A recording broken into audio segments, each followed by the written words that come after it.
Chapter 805. Yao Jing's face turned pale for a moment, and there was even panic in her eyes. He knew that she liked him, and he knew all along that she liked him. He obviously knew, but he pretended not to know. Too much, too much. Yao Jing's fingertips trembled slightly as she raised her head. Her smile was a little forced. Yongheng, you really don't leave me any face. In any case, I'm still a girl. Even though we've known each other for so many years, you still make me feel awkward. Alright, since you don't like me pestering you, then I'll respect your wishes. However, pestering and liking have to be separate. So easy to talk to all of a sudden. Yongheng looked at her suspiciously and pursed his lips. Our families have known each other for so long, and both of our parents have been friends for decades. It's best not to embarrass both of our parents. Do you think I don't know what's important? Hugging her bag to her chest, Yao Jing's face flushed red as she glared at him. Okay, I know. You're in your third year of high school, and your studies are more important. You can't fall in love early. I know. That's why I didn't disturb you. I'll call my parents, in case they're still waiting for me to come home. The most important thing was to call Luo Ran. That idiot, he probably didn't even know that Yi Qian was at the hotel. He might even be waiting for her to appear. Idiot, don't you know what you're doing? Luo Ran really didn't know about this. He was sitting in a bar that hadn't opened yet, and beside him sat several gangsters. One of them was Brother Huang, who often appeared near the school. He was a gangster with a dozen underlings who started to dominate the area around the school. He couldn't even be considered a gangster. Luo Ran, are you trying to dismiss a beggar with this small amount of money? There are at least a dozen of us here, and you don't even have 100 yuan for each of us. Brother Huang was holding a cigarette in his hand, and at the same time, he was also holding the money. After counting it, he was a little unhappy. You're the son of a big boss, how can you take out such a small amount of money? It wasn't easy for this kid to take out money, so how could he not take it out?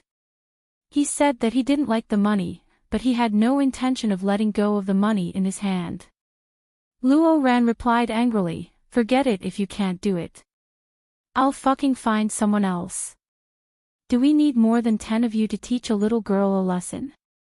Brother Huang, are you fucking treating me as a money tree? He really did scold her. Even though Brother Huang felt uncomfortable, he had to bear with it. He laughed and said, she's just a little girl. Fine, let's teach her a lesson. Then, we don't need all of us to do it. Luo Ran, who had been well behaved for half a month, begged his grandmother to give him 1,500 yuan. Yao Jing reminded him that he didn't need to fight personally. Even if someone fought, it was still a fight and a lesson. Then I'll pay for it. In the end, he would show Yi Qian the consequences of messing with him. Any random person outside would be able to deal with her. The beeping sound of the pager came from Luo Ran's body. He took it off and looked at the number. Luo Ran walked to the bar counter and dialed a number. The year 1997 was an era of pagers. Cell phones were considered high-end luxury goods, and it was impressive for a student to have a pager. Yi Qian came to Yongheng's birthday party. Didn't you know? You've been stood up by her. When the landline phone rang, Yao Jing picked it up and immediately said, we're at the hotel managed by Yongheng's aunt. When do you plan to come over? Chapter 806. Luo Ran jumped up. Damn it, how dare you stand me up? Wait for me, I'll bring my men over now. Stupid bitch, how dare you tease me? I'll kill her. Alright, don't try to show off. Come over and check in at the hotel first, then we'll see what happens later. Be smart, don't let anyone see you. When Yao Jing heard that he really didn't know, she got angry. He couldn't do anything and only knew how to show off. Forget it, I don't care anymore. If Luo Ran really understood what she said, he would let the people in society deal with Yi Qian. She would just stay out of it. Yao Jing didn't expect to face Yi Qian directly. Naturally, she was afraid of the military officer who appeared in front of her the other day. She didn't dare, so she let Luo Ran and the other gangsters deal with Yi Qian. She didn't believe that a few people couldn't deal with Yi Qian. At 6:00 in the evening, the sky gradually darkened. The hotel reserved a large banquet hall for Yang Heng to celebrate his birthday. It wasn't extravagant, but it was equivalent to treating his classmates to a buffet in his own restaurant. The moment the 50-plus students entered the banquet hall, they could only smell the fragrance of the food. The male students' gazes immediately landed on the various delicacies placed on the table. There were prawns, fish, crabs, fried, roasted, and steamed. There was nothing missing. It wasn't extravagant, but a birthday party like this still cost a lot. Yao Jing wore a pink strapless princess dress. Her hair was tied up, and she wore a crystal princess crown. She also wore a pair of 5-centimeter white high heels with pink crystals embedded at the tips as she walked in. She instantly became the center of attention among the students in school uniforms. Beautiful. Much prettier than wearing the school uniform. Silly, how can she not be beautiful? One look and you can tell that she's specially dressed up. A pink swan in a group of ugly ducklings. How noble. Looks like Yao Jing's family is not bad. That dress must be expensive. Just looking at it makes me feel that it's expensive. Walking through the aisle of the banquet hall, Yao Jing lifted her chin slightly. She listened to the praises of her seniors and the corners of her mouth curled into a perfect smile. She walked to the white piano. She sat down and lowered her head slightly. A small lock of black hair that was intentionally curled fell from her ear, making the side of her face even more beautiful. Her slender fingers gently rested on the white piano keys. After a while, beautiful piano music flowed out. It was a song that everyone was familiar with, to Alice. The familiar piano music started Yang Heng's birthday party. Yang Heng's parents also appeared during the piano piece, and Yang Heng, who was standing beside his parents, wore a black suit. The tailoring of the suit accentuated the young man's thin figure, and the clean aura he exuded was overwhelming. The young man was like a piece of jade, attracting the attention of many people. The meal was divided into 2 banquet halls, one for the adults and the other for the students. This was a deliberate arrangement so that the students would not feel restrained. When Father Yang and Mother Yang walked to the main stage, Yao Jing stopped playing and stood beside Director Yang. Yang Heng stood beside Mother Yang. When the students below the stage saw this, they seemed to understand something. Both of them stood beside Yang Heng's parents so naturally. Wasn't this like a future daughter-in-law? No one noticed that Mother Yang frowned slightly when Yao Jing suddenly stood up. However, she quickly concealed it and did not let the group of children see it. Chapter 807. I'm Yang Heng's father. I'm very happy that all of you are here to attend Yang Heng's 18th birthday party. Yang Heng's father was a bureau chief, so he spoke in a dignified manner. He was both a leader and a loving father. During the speech, Yang Heng's mother asked her son softly, "Who is Yi Qian? Point her out to me. She's at the back. She's a girl who doesn't like to be in the limelight. She's quiet, so I'll introduce her to you later." Yang Heng couldn't help but laugh when he saw that his mother still wanted to meet Yi Qian. "I really don't have anything going on with her. We're just friends who think alike. Don't misunderstand." Yang Heng's mother pursed her lips and smiled. "With Jing around, you won't even have the chance to create a puppy love story. You're wise." Yang Heng smiled. He knew that Yao Jing had made his mother unhappy, so he coaxed her softly. Don't be so calculative with her.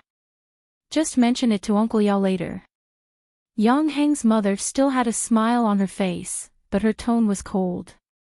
Your Uncle Yao's family is probably happy to see this.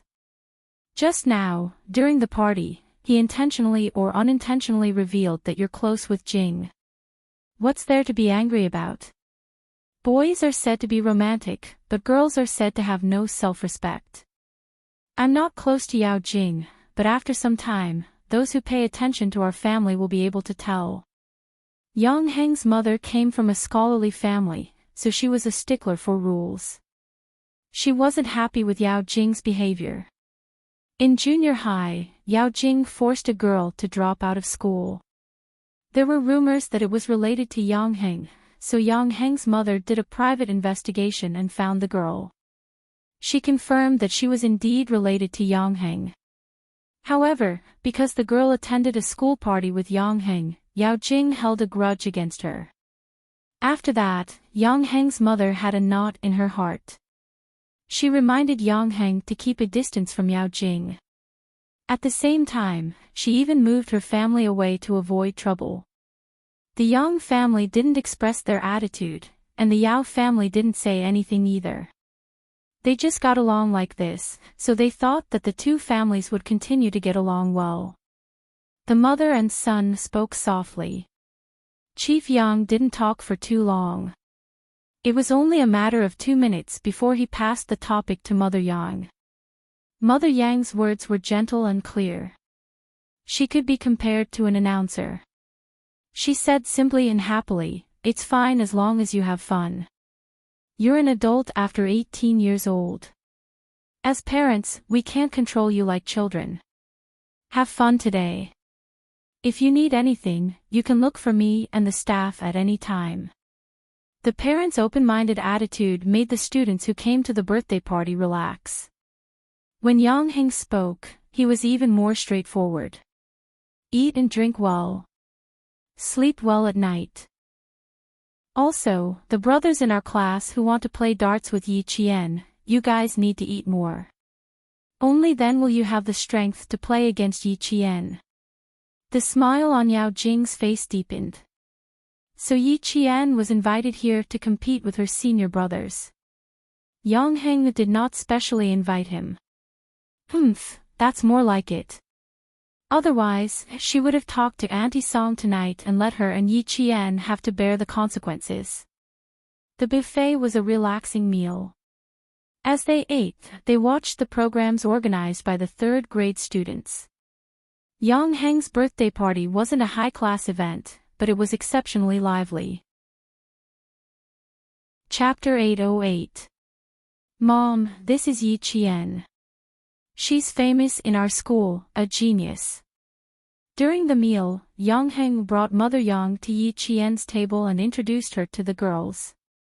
She represented our country in the World Mathematical Olympiad in the second year of junior high. She was still in junior high at that time. She was involved in advanced mathematics in university and won an individual gold medal for our country. Hearing this, the smile on Mother Yang's face deepened.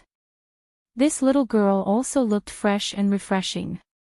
Wearing the school uniform, she exuded a temperament like a winter plum blossom. When she smiled, the corners of her mouth were slightly pursed. Not to mention her grades, just looking at her was pleasing to the eye.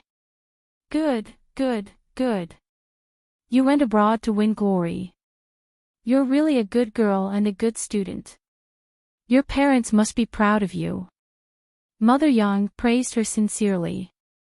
She didn't know that the girl's parents were absent. Yang Heng couldn't stop her in time.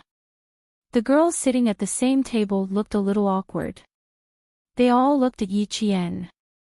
Without parents, no matter how good the child was, they couldn't see it. Yi Qian knew that Mother Yang didn't mean it.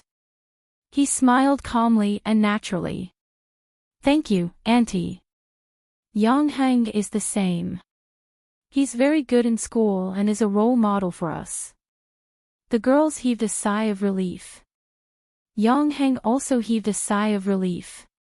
Even if the topic of parents' absence was unintentional, it was still a sad thing. He gently winked at Yi Qian to express his gratitude. He said to Mother Yang, "Mom, now that you've met Yi Qian, can we go to the adults' banquet hall? If I don't go and see Grandpa, Grandma, Grandpa, and Grandma, the 4 elders will say that I'm playful. You're just celebrating your 18th birthday. Why do I feel like you're an adult now? You're starting to think for the elders." Mother Yang teased her son. She looked proud and said to the girl sitting with Yi Qian, "Come and play at Auntie's house when you're free. It's big and quiet. Auntie welcomes all of you." Yao Jing walked over and overheard the conversation. Since Yi Qian was standing beside Mama Yang, she assumed that the conversation was directed at Yi Qian. She clenched her fists and walked over in a ladylike manner. "Auntie, I'll accompany you to the hall next door. I can also help Yang Heng drink a little. I just saw some people from Uncle's unit. They will definitely let Yang Heng drink." As she spoke, she wrinkled her nose and pouted. Yang Heng's alcohol tolerance is too low. He can't even drink as much as me. Mother Yang wouldn't show anything in front of her son's classmates, but she still had to keep a distance. "You little girl, why are you drinking like an adult? Just have fun here. The boys on the stage are doing a good job. It's really nice to watch." Yi Qian raised his eyebrows slightly. So that's why. No wonder she didn't dare to reveal that she liked Yang Heng. It was because of Mother Yang. The 4 boys on the main stage were performing a street dance. This was a dance that had just spread to the country. Very few people knew how to dance. Now, there were 4 boys performing at once, and they danced quite well. Yi Qian watched with great interest. She didn't even notice when Yao Jing had left. When the dance was over, 2 hotel staff carried 3 wooden racks for darts onto the stage. They then placed the 18-inch darts plate on the racks. The audience immediately applauded. "Come, let's invite our junior Yi Qian up." 5 boys gracefully jumped onto the main stage. One of them held a large microphone and loudly invited Yi Qian up. "Students, let's give her a round of applause." Chapter 809. Junior Yi Qian, you can do it. You can do it. Wang Jin, don't be so smug, Junior Yi Qian is very strong. The one holding the microphone was called Wang Jin, a professional darts player. Rumor has it that he's even participated in competitions before. Amidst the applause, Yi Qian calmly walked up the stage with a confident smile. Looking at the red, black, and white-colored darts board, the center point was the smallest circle, then the center point was the smallest circle. Then, the center point would expand to a total of 5 circles, with the numbers 1 to 20 on the edge. Yi Qian looked at the darts board. She's never played before, so she could only guess how the score would be calculated. Darts emerged in England in the 15th century.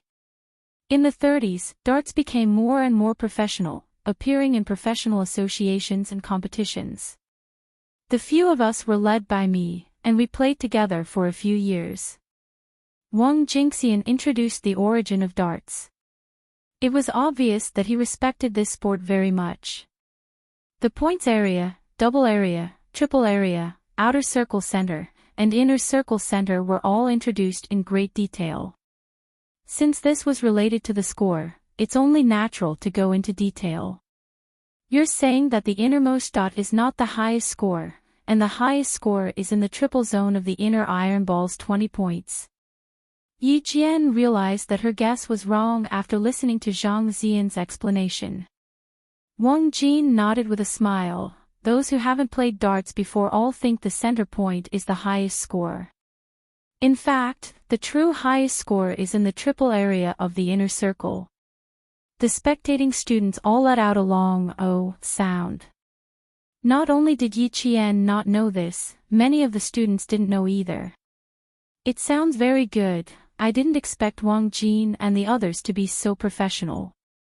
That's right, I just found out the center point isn't the highest score area. Ha ha ha, me too. I always thought hitting the center point was awesome. Up on the stage, Wang Jin pointed at the center point. Today we won't be playing 301 or 501, we'll be competing on who can hit the designated area in one shot. The center point is the highest score, no points, only the number of times. The 301 mentioned by Wang Jin was referring to the type of darts competition. There were 10 rounds in one game. Each player would start with a score of 301, and the score would decrease with each throw. The first player to reduce to 0 wins. 501 was the same as 301. The only difference was that the score was 501. There were more than just these two rules in darts. Wang Jin couldn't explain them all, and the students below the stage wouldn't be interested. As for Yi Qian, she felt that it would be better for her to just play and hit the bullseye. She had no idea what 301 and 501 Wang Jin was talking about. Hearing this, he smiled and said, "All right then, we'll only count the number of times and not the points. Because if you want to play with the score, I don't understand. But just counting the number of times won't be that interesting. How about we play some more tricks? For example, 2 darts at a time, 3 darts at a time. What do you think?" As a professional darts player, Wang Jin wanted to play a little more for fun. Throwing 2 darts at a time meant throwing 2 darts in one hand and letting the 2 darts hit 1 or 2 darts on the darts board. These were all fun for beginner players and belonged to the game category. The seniors below the stage laughed and scolded Wang Jin for being shameless for bullying Yi Qian, who was playing for the first time. Unexpectedly, Yi Qian thought about it and nodded. "I think this is more challenging. How about this? I'll also add a rule. Whoever loses will have to do 60 sit-ups. How about that? The time limit is 1 minute. Since the other party came up with the rules, then she would come up with the punishment for losing." Chapter 8:10. In the end, when Yi Qian announced the punishment, the confident Wang Jin choked on his saliva. He quickly passed the microphone to another guy. "Bro, let's send a representative. 60 sit-ups. Do it within a minute." "I can't do it. It'll kill me." "Damn. If you can't do it, do you think I can?" The guy who took the microphone felt like he had received a hot potato. He couldn't hold it steady no matter how hard he tried. He felt extremely guilty. The students in the class couldn't take it anymore, especially the senior sisters. They directly shouted, "Are you kidding me?" When you guys issued the challenge, Yi Qian happily accepted it. Now Yi Qian is just issuing a punishment, and you're all backing down. Are you kidding me? We will protest. Yi Qian didn't know how to play darts, but he happily accepted your challenge. Everyone can do these sit-ups. It's just that there's a time limit. Wang Jin took the microphone back and said sadly, "Beauties, 60 sit-ups in a minute." "Yes, we can do it, but the time limit is the main point." "The main point isn't that we can't do it, the main point is that there's a time limit." "Oh, so that's how it is. Is it very difficult to do it?" Only then did the senior sisters react and start whispering. So it was because of the time limit that they didn't dare to do it. But if even the boys didn't dare to do it, then, could Yi Qian do it? Since Yi Qian dared to say that he could do 60 sit-ups in a minute, of course he could do it. Moreover, he had deliberately set the time limit so that he could intimidate the boys. Psychological tactics were important in a competition. As such, the main control was in Yi Qian's hands. Seeing that everyone was in a difficult position, he said, "Then let's do 50. I can't go any lower. If I lose, I'll do 50 alone. If the seniors lose, all of you will do 50 together. The senior sisters here will be our witnesses.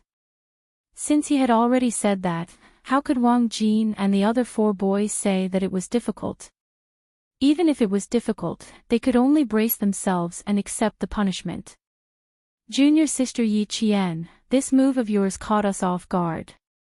After Wang Jin turned off the microphone, he chuckled softly and said, 50 sit-ups in a minute. I'm afraid that my back will break after I'm done. They did not expect this quiet girl to be so fierce when she opened her mouth. Yi Qian's eyebrows raised slightly. He smiled faintly and said, Senior brother, we're all professional darts players. I've never even seen a darts player before. Why do you seem so certain that you will lose? Who will win and who will lose? Everything is still unknown. That's right. It was still unknown who would win. How could he be so sure that the boys would lose? Wang Jin chuckled and said, even if we win, it won't be honorable. We'll still have to do 50 sit-ups. Yi Jian smiled in surprise. She didn't know who was the one who had an unfair advantage. She would wait and see. It was just a game. The darts were just ordinary brass darts. Yi Qian did not know much about them, but when he held them in his hand, he knew that they felt good in his hand and had a stable center of gravity. It was like a gun. It was just a matter of feeling in his hand. First, let's see how we hold the darts. First, find the balance. Then, place your thumb slightly behind your center of gravity. You can hold your other fingers however you want. Just raise your arm and throw the darts. Wang Jin briefly explained to Yi Qian, then raised his arm and threw. The dart in his hand was the smallest dot in the center of the arrow. Chapter 8:11. At the beginning of the warm-up, the 5 boys took turns throwing darts on the 3 dart plates. The cheers and applause from the audience came like a tide. Although they didn't understand it very well, it was also very interesting to see their tricks. Yi Qian was watching from the side. She was used to watching them play one by one. She could see that Wang Jin and the others were indeed very professional. That kind of professionalism could be seen from their expressions. What are your classmates playing? The applause is so loud, and they are all saying good things. The adults in the hall next door heard the applause from outside. Director Yang smiled and asked his son who was talking to the adults, why don't we all go and have a look? We can come back after watching. The 2 halls were only separated by a wall. In the middle was a door with a folded 4-leaf screen. The students were noisy, and their laughter naturally passed through the door to the adults' ears. Yang Heng smiled and said, there are a few boys in our class who are playing darts. They should be competing with Yi Qian now. You can go and have a look. Then let's go and have a look. Director Yang stood up and laughed as he told his family and friends what was going on. There were only 3 tables where the adults said that they wanted to go and have a look. A woman in a dark suit who looked very professional said, it is said that there are a group of people in Heng Heng's class who are good at literature and martial arts. Let's go and have a look and broaden our horizons. Auntie Song, you are making fun of us students. What else can broaden your horizons? Yao Jing, who had been accompanying the adults, stood up and smiled playfully. Later on, you will be able to see if you don't feel bored. Yang Heng's mother didn't like to hear this. She said to her sister, Jing, sometimes your words are quite disappointing. Heng Heng's classmates specially came over to celebrate his birthday. No matter whether it is good or not, it is the children's good intentions. Sister, how can I be so calculative with a child? The woman, who was Yang Heng's aunt, was the manager of the hotel. She paid all the expenses for the day, including the meal. Director Yang's family didn't need to pay a cent. When they came over, Wang Jin was holding a dart in both hands. He was between the two dart plates. After a few test throws, he raised his arms and threw the dart in both hands at the same time. Not bad. You can even play a variety of games. This kind of game can not only entertain and relax, but also make people focus. The students in the experimental class play differently. They play things that are beneficial to them. They were all relatives and close friends, so they didn't have to pay much attention to their words. However, only Yang Heng and Yao Jing were in high school. When she heard the words experimental class, Yao Jing's expression changed. She had never been good at studying, and if she really went to the experimental class, she would lose even more face. However, the one who spoke was Mother Yang. Even if she felt uncomfortable in her heart, she couldn't refute her. Instead, he smiled and said, "That's why Yang Heng is so good. He's good at studying and playing basketball." Heng Heng, isn't that girl Yi Qian? She knows how to play too. Mother Yang didn't seem to hear what Yao Jing said as her attention was focused on the stage. This little girl isn't proficient in all 18 kinds of martial arts, right? She's good at her studies and knows how to play darts, which is something only boys like. Yang Heng, who was standing in the middle of the old people, replied, "She doesn't play darts. It's the boys in our class who think she is good and want to play with her." With Yao Jing around, Yang Heng didn't want to mention Yi Qian. Even his tone was indifferent. Chapter 8:12. Yi Qian is in the second year of high school's experimental class. I wanted to introduce her to you. Yao Jing looked at the figure on the stage. Her eyes flashed with coldness. She naturally took over the topic and didn't judge them at all. She said softly to Mother Yang, "Auntie, don't you think it's weird for a girl to play with a boy's game?" Mother Yao heard this and patted her daughter's head. "You think it's weird? You're different. Why are you learning to play basketball? This is a sport for boys. If you learn it, your dad and I will think it's weird." Mother Yao and Deputy Bureau Chief Yao, who had seen Yi Qian before, recognized her. Now that she was an alumnus invited by Yang Heng, no matter how weird it was, their daughter shouldn't say it out loud. They knew that their daughter had been feeling wronged since that incident, but they couldn't help it. Who told their daughter to kick an iron plate? Deputy Bureau Chief Yao also pretended to be angry. You like to meddle in other people's business. Yi Qian is the daughter of a martyr. How can a child without parents compare to you, who grew up in a honey jar? If she wasn't stronger, how could she get to where she is today? Learn from others. Don't make me and your mom worry all day long. The two families stood together and could hear each other's words.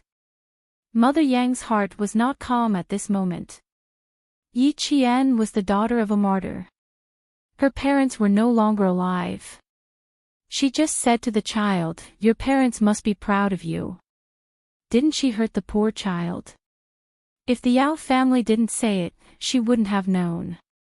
Because from Yi Qian's face, she couldn't see the cowardice of not having parents or the frivolity of an uneducated child.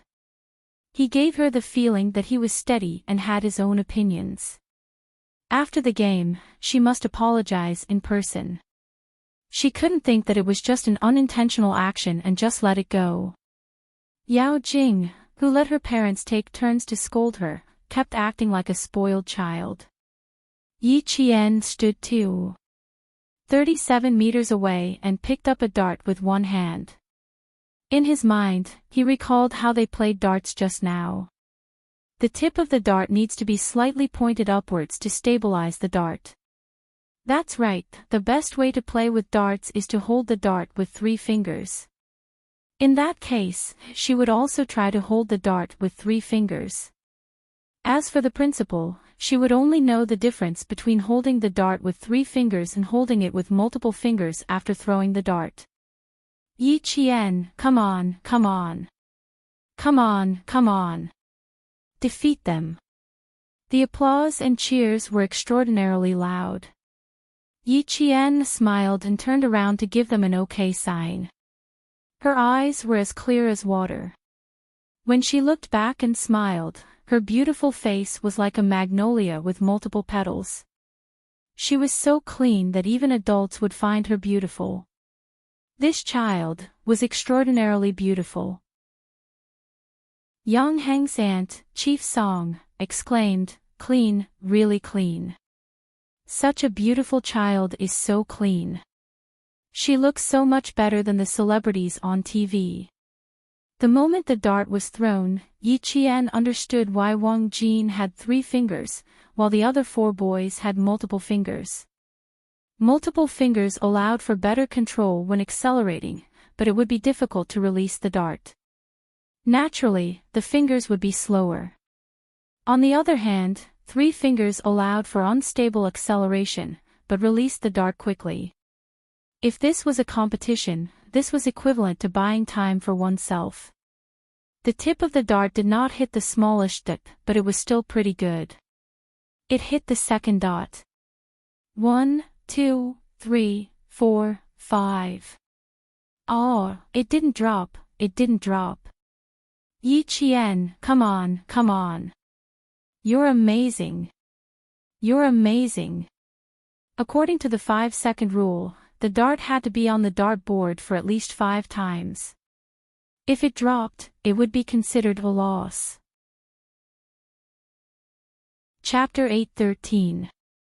The girls cheered loudly as if they had seen hope.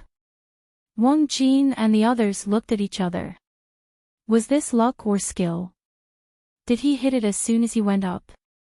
The distance was 237 meters, which was the standard distance for professional darts. He hit it as soon as he went up. It looks fun. Yang Heng, do you want to play together? Yao Jing didn't like this kind of praise, especially when she saw Mother Yang's gaze always falling on Yi Jian. She felt a little uncomfortable. But she couldn't go up so rashly, so she could only drag Yang Heng along. Let's go and play. You're the main character today. Let's play and have fun together. Yao Jing, who was wearing a pink princess dress, stood in the chandelier and acted coquettishly. Not only was she cute, but she was also a little naive. If you don't go up, then it'll be boring. She couldn't let Yi Qian take all the limelight. Yang Heng looked at her coldly and said, "If you want to go up and play, then go. See, there are already a few girls up there." It turned out that when the girls saw Yi Qian hit it in one throw, they thought it wouldn't be difficult and wanted to give it a try. Since there were already people going up, then it wouldn't be too conspicuous for her to go up. Yao Jing turned her head and made a face at Yang Heng. "If you're not going, then I'm going. It's not easy to have so many classmates play together. If I don't join, then it'll be disappointing." Because of Yang Heng, the possessive Yao Jing treated Yi Qian as her love rival. How could she let her love rival steal the limelight?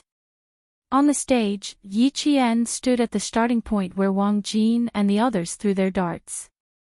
After throwing the first dart, the girls saw hope and waited for the boys to do 50 sit-ups. "Junior Yi Qian, you're not teasing us, right? We all think you've played before." Wang Jin, who pulled the dart out of the plate, was a little uncertain. The tip of the dart was deeply embedded in the plate. When he threw the dart, his finger movements were the same as his own. No matter how he looked at it, it seemed like he had played darts before. Yi Qian took the dart from him again. Faced with his uncertainty, he pursed his lips and smiled. "I never tease people. I only tell them the truth. Indeed, I haven't played it before, but I saw you guys play it just now, and it felt quite good." The main thing was that he had a good sense of aiming. As long as he controlled his arm strength and mastered the essentials of throwing darts, there wouldn't be much of a problem. When Yi Qian was in the early stages of his sniping training, he had to carry a heavy object around his wrist. When it came to sniping training, he had to hold a sniper rifle that weighed about 5 kilograms with both hands and lie down in one place for several hours without moving. His control over his arm strength had long been trained, and his focus and aim were even better. Xia Jinyuan was racing on a rainy night. Even at such a high speed, she was able to hit the target. Coupled with her superb memory, she was able to copy the key points of Wang Jin's movements and achieve the result just now. Playing darts indeed requires a good sense of the game. You've got a good sense of the game after just one round. Wang Jin let out a long sigh. He deliberately put on a sad face and said, "What should we do? I don't think the four of us can beat you." Yi Qian, who was playing with darts, suddenly laughed out loud. "How is that possible? You guys are professional darts players. Why would you be afraid of a newbie like me?" Yao Jing ran over to the main stage. She deliberately raised her voice and said crisply, "That's right. Look at how self-aware Yi Qian is. How can you guys lower your morale? She only learned for a few minutes, and you guys are already so afraid. It seems like darts are pretty easy to learn." She then turned her gaze to the other high school girls who were watching from the stage. She smiled and asked, "Isn't that so? Seniors, do you guys also think that it's pretty easy to learn?" When it came to things like this, Yao Jing would always find a scapegoat. If she wasn't confident, she would let others try first so that she wouldn't embarrass herself. "Yeah, we also think it's pretty easy, so we came to try. But we don't want to compete. We just think it's fun." The high school girls giggled. They just wanted to have some fun. They didn't have any intention of suppressing Yi Qian. They then said, "Junior Yi Qian, don't worry about us. Hurry up and practice. The game will start in 5 minutes. Do your best. We have high hopes for you. Do your best, Yi Qian. I have high hopes for you too." Yao Jing playfully winked at Yi Qian. She walked over to the darts board and took out a dart. She weighed it in her hand. Her eyes flickered as she glanced at Yi Qian. She smiled and said, "It seems pretty easy. Why don't I give it a try too? Seniors, come and teach me. I'll learn seriously." "We can't do it. Let them teach you." The game hadn't started yet, so it was still okay to have some fun. The seniors pushed a boy over and smiled. "Go, go, go. Teach Junior Yao Jing. There's only a few minutes left. Who knows, you might be able to teach an expert." The boy was shy, but he still walked over. Just as he was about to take out a dart and give it to Yao Jing, he saw that Yao Jing directly took a few darts in her hand and said, "Thank you, senior brother," in a clear voice, but the darts were thrown over one after another. "Senior brother, is it like this?" The distance was close, so Yao Jing threw a dart on the board. "Just like this. Senior brother, I'm doing it right. Look, I'm shooting." With her appearance, the entire stage became a one-person show. When the boy saw this, he nodded in embarrassment. "Yes, just throw it like this. It's good enough that it hit the board." Since there was no competition, she could do whatever she wanted. Yi Qian was much more serious. He listened attentively to Wang Jin's explanation. "Your arm strength seems to be pretty good. The tip of the dart is stuck in the board. But it doesn't matter. I can guarantee that the tip of the dart is stable." After dinner, the hotel staff quickly cleaned up the entire banquet hall and replaced it with fruits, snacks, and sweets so that the spectating students could continue eating and watching. Yi Qian's 5-minute warm-up time was up. After throwing 2 darts, she nodded to Wang Jin. "Okay, we can start now." Me too, me too. This is fun." Yao Jing, who had at least 5 darts in her hand, trotted to Wang Jin's side. Tonight, she was the one with the most smiles and the sweetest smile. Count me in. I want to play too. Just now, the seniors said that I played well. Senior sisters are also playing well, let's play together. No, we have to make a bet. It's more fun with a bet. It was just for fun. There was no need to make a bet. Wang Jin quickly stopped her. No, no, no. We're just playing. There's no need to make a bet. It's a hobby, not a bet. If you want to play, let's play together. It was more fun with more people. Yang Heng walked up and took the 5 darts from Yao Jing's hand and handed them to Wang Jin. You can't leave me out. It's more fun to play together. Yes, it was more fun with more people. Chapter 8:14. Deputy Bureau Chief Yao said to Mother Yang, these 2 children have been the same since they were young. They always stay together no matter where they go. Heng Heng is mature and steady. My daughter is mischievous and loves to laugh. One is quiet and the other is active. They complement each other and don't be impulsive. How can you say that? The children are all grown up. Stop joking around and don't make them feel awkward. Mother Yao smiled and glared at her husband.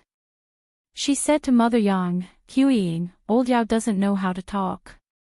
Don't listen to his nonsense. Heng Heng is in her 3rd year of high school. Studying is more important. When she gets into Hua University or Shi University, you can just wait to enjoy life. In this day and age, no matter what kind of parents, as long as they send their children to school, they all want their children to get into a good school. Only then will their family have hope. Mother Yang understood the meaning behind her neighbor's words. She smiled and said, the children are all grown up. I see that Heng Heng treats everyone the same. She's cold and indifferent.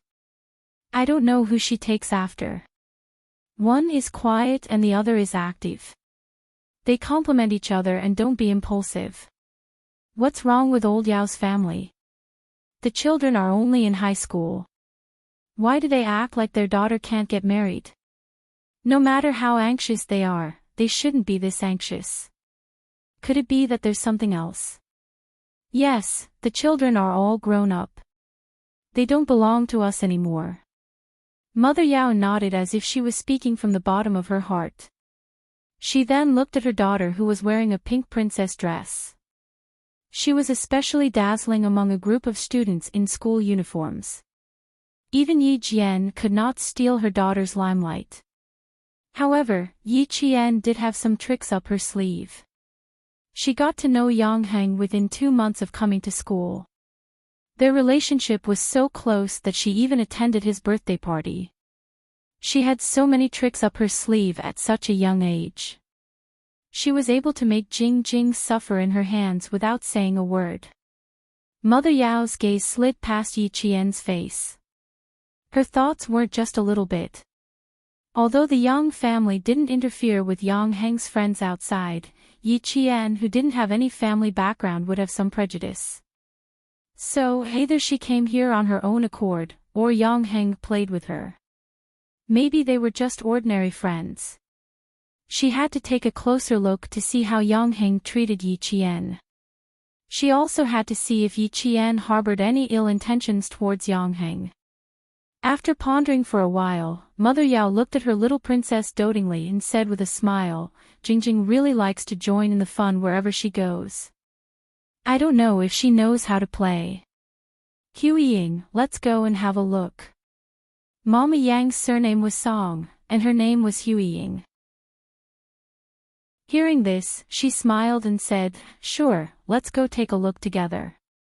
Since there were 2 adults coming over, the rest of the adults were interested. They gathered around the stage and watched the group of children playing on the stage. Wang Jin and the others originally only wanted to compete with Yi Qian, but when they saw Yao Jing, the girls in the class, and Yang Heng come in, they immediately said, you guys go and play. You're not even on the same level as us professionals. It's not fun to play with you.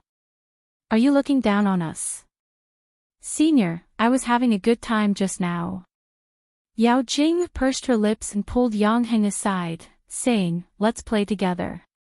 Yi Qian isn't a professional. We can all play together. Our seniors want to play too. Sensing that something was wrong, the girls in class 3 returned the darts in their hands to Wang Jin and waved their hands, saying, we really want to play, but we don't want to compete. Yao Jing, don't drag us into this. Just drag Yang Heng along. They pushed each other and whispered unnaturally, hurry up and get off the stage. Everyone got off the stage. None of them were forced to stay by Yao Jing. Chapter 8:15. After coming down from the stage, a few of them looked unhappy. They whispered that Yao Jing really likes to make her own decisions. We don't even want to play. She keeps trying to embarrass us. She said she was asking us, but we didn't say anything. She made the decision again.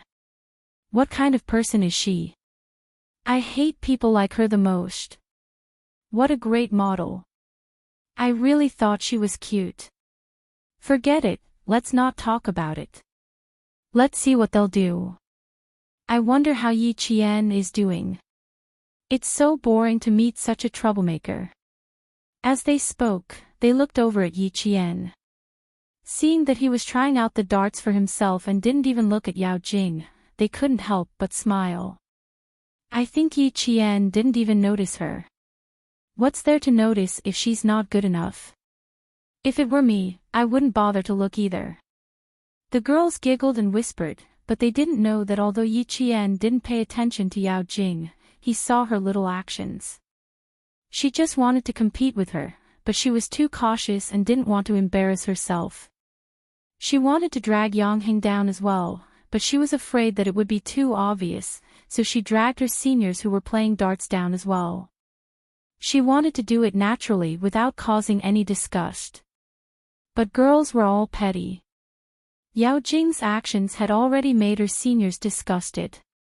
But then again, if Ying had Yao Jing's methods and schemes, she wouldn't have transferred to the province's second high school. Yao Jing, who was standing on the stage, felt embarrassed when she saw that her senior sisters had all left the stage without giving her any face. If it weren't for Deputy Director Yao, who was laughing and joking about this matter, boys like Wang Jin and the others, who were straightforward and didn't understand a little girl's thoughts, would have embarrassed Yao Jing even more. With the adults interfering, no matter how unwilling Wang Jin and the others were, they could only agree to let Yao Jing participate in the competition. Because the adults had already said that it was just fun, so they should play. Who said it was fun? The 5 of them really wanted to compete with Yi Qian and see if the target shooting expert could play darts. They even wanted to pull her into their team. The 5 boys were divided into 2 groups. Wang Jin, another boy named He Zhang, Yi Qian, and Yang Heng were in one group. On the other hand, Yao Jing was in a group with 3 other boys. Both sides had 4 people. In terms of numbers, it was a tie. In terms of skill, it was barely a tie. This was because Wang Jin was the best at darts among the 5 of them. Based on the center of the circle, the team that hits the center the most wins. The time limit is 10 minutes. The punishment was to do 50 sit-ups in a minute. No one is allowed to go back on their word. 50 per person. Wang Jin repeated the rules once more. His gaze unintentionally slid past Yao Jing's face with a hint of impatience in his eyes. Yao Jing was just about to say that she didn't want to do 50 sit-ups when she saw Yi Qian staring at her with a faint smile. Her eyes darkened and she swallowed her words. Do you want to see me, Yao Jing, become a joke? Just wait and see. It was still unknown who would win and who would lose. She lifted her chin slightly and gave Yi Qian a faint smile. She winked and said, "It's so fun." The loser has to do 50 sit-ups. I wonder who came up with this idea. 50 sit-ups in a minute. Yi Qian, don't you think it's too difficult? It's not difficult because I'm the one who set the punishment. Yi Qian's lips curled into a smile. There was a hint of calmness between his brows. He didn't take Yao Jing's words to heart and didn't let them affect his mood. Chapter 8:16. The smile on Yao Jing's face froze, and her pupils constricted. She quickly smiled sweetly and said, "You have guts. You must win later, or else it'll be so embarrassing. Good luck, Yi Qian." 50 sit-ups. Did Yi Qian think she was a boy? Even if she lost, she wouldn't embarrass herself. There were 3 other good players in her group. If she lost, they would be the ones to lose face. Sneering inwardly, Yao Jing adjusted her breathing and looked at the dartboard in front of her. She thought about how she had thrown 5 or 6 darts without any problems. Her eyes flashed with confidence, and the corners of her mouth curled up. Then let's see how good Yi Qian is. Both groups, get ready. 10 minutes, start. The boy in charge of counting the time shouted. The first player, Wang Jin, stood at 2:37 meters and threw. The other group also stood at 2:37 meters and threw. 2 brass darts were thrown, and they hit the smallest circle in the middle at almost the same time. Good. Good. Good. The adults watching below the stage all applauded. Not bad, he really had some skills. Both teams won the first round, and the audience applauded. Some people cheered for this group, while others cheered for the next group. With a good start, the members of both groups had smiles on their faces. Don't take the darts, I'll do it.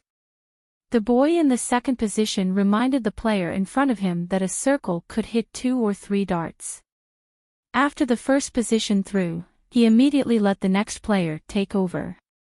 This saved him the time to take the darts, so he could try to get more darts. Yang Heng, who was standing beside Yi Qian, laughed and said, "I'm a little nervous. Don't blame me if I miss." "Why aren't you nervous when playing basketball?" Yi Qian only had time to reply before it was her turn. She and Yao Jing were both in the third position. The dart on the dartboard was taken down by the second member. Yi Qian immediately stood at the 2:37-meter point and raised her hand with the dart tip slightly upward. Holding the dart with 3 fingers, she leaned slightly to one side and raised her arm to throw the dart. She accurately aimed at the center point and threw the dart lightly. Just as she threw the dart, she suddenly saw Yao Jing, who was supposed to be throwing darts with her, run less than a meter away and throw the dart easily. "I said it was easy. See, didn't I hit it?"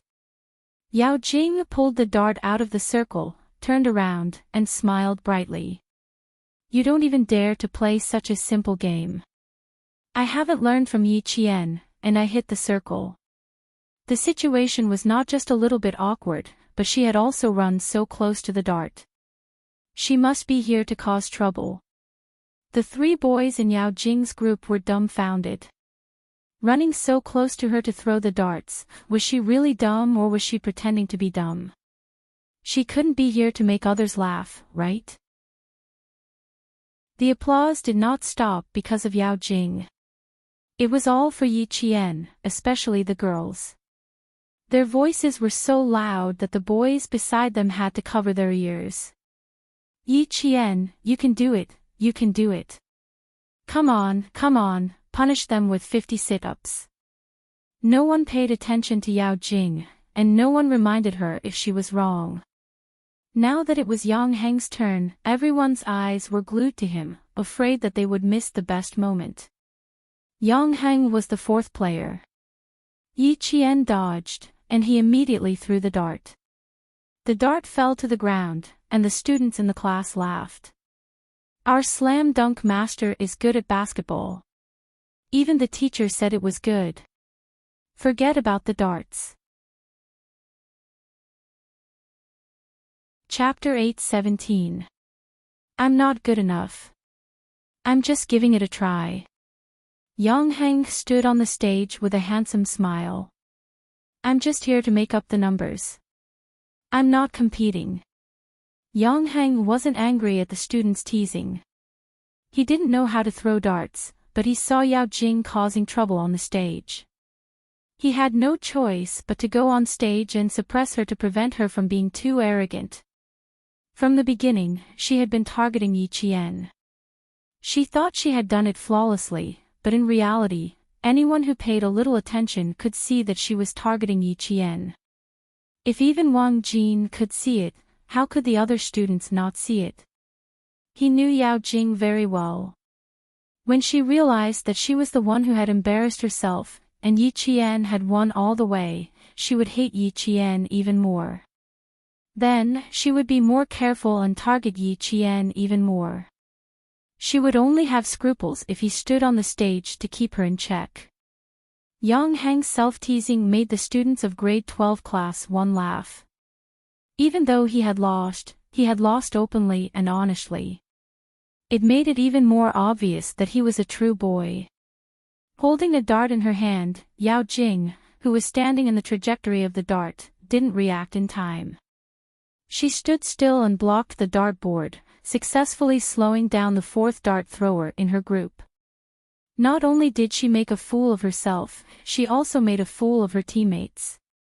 The boy was anxious and shouted at Yao Jing, who had just realized something was wrong. Why are you still smiling like an idiot? Go away. I can catch up. You're standing in the wrong place. Invalid throw. Standing in the wrong place. Invalid throw. How was that possible? She didn't throw the dart directly at the dartboard. Instead, she stood at a certain distance before throwing the dart. But they said that she was standing in the wrong place. Then, Yao Jing's expression became awkward. Then, she was really standing in the wrong place. Suddenly, Yao Jing realized that she had made a very serious mistake. First, the applause just now wasn't for her, but for Yi Qian, who was throwing darts with her. The boy who was standing at the fourth position tried to catch up with Yao Jing, but it was difficult for him to do so after Yao Jing's stroke. Fuck, quick, the three of us and the three of them. Let's see if we can even it out. Wang Jin is faster, Yi Qian is a little slower. If we hold on, we'll be even. She didn't know how to throw, yet she pretended to be very good at it. We were tricked by her. Soon, it was King Gold again. Fuck. Yi Qian didn't even take off his darts. The three boys did not lower their voices when they spoke. When the enthusiasm of the entire competition was raised, how could they notice that they had to lower their voices? Right now, he only wanted to win. Deputy Director Yao and Mother Yao, who had all heard it, felt a little awkward. No matter how awkward it was, both husband and wife had the ability to turn the situation around.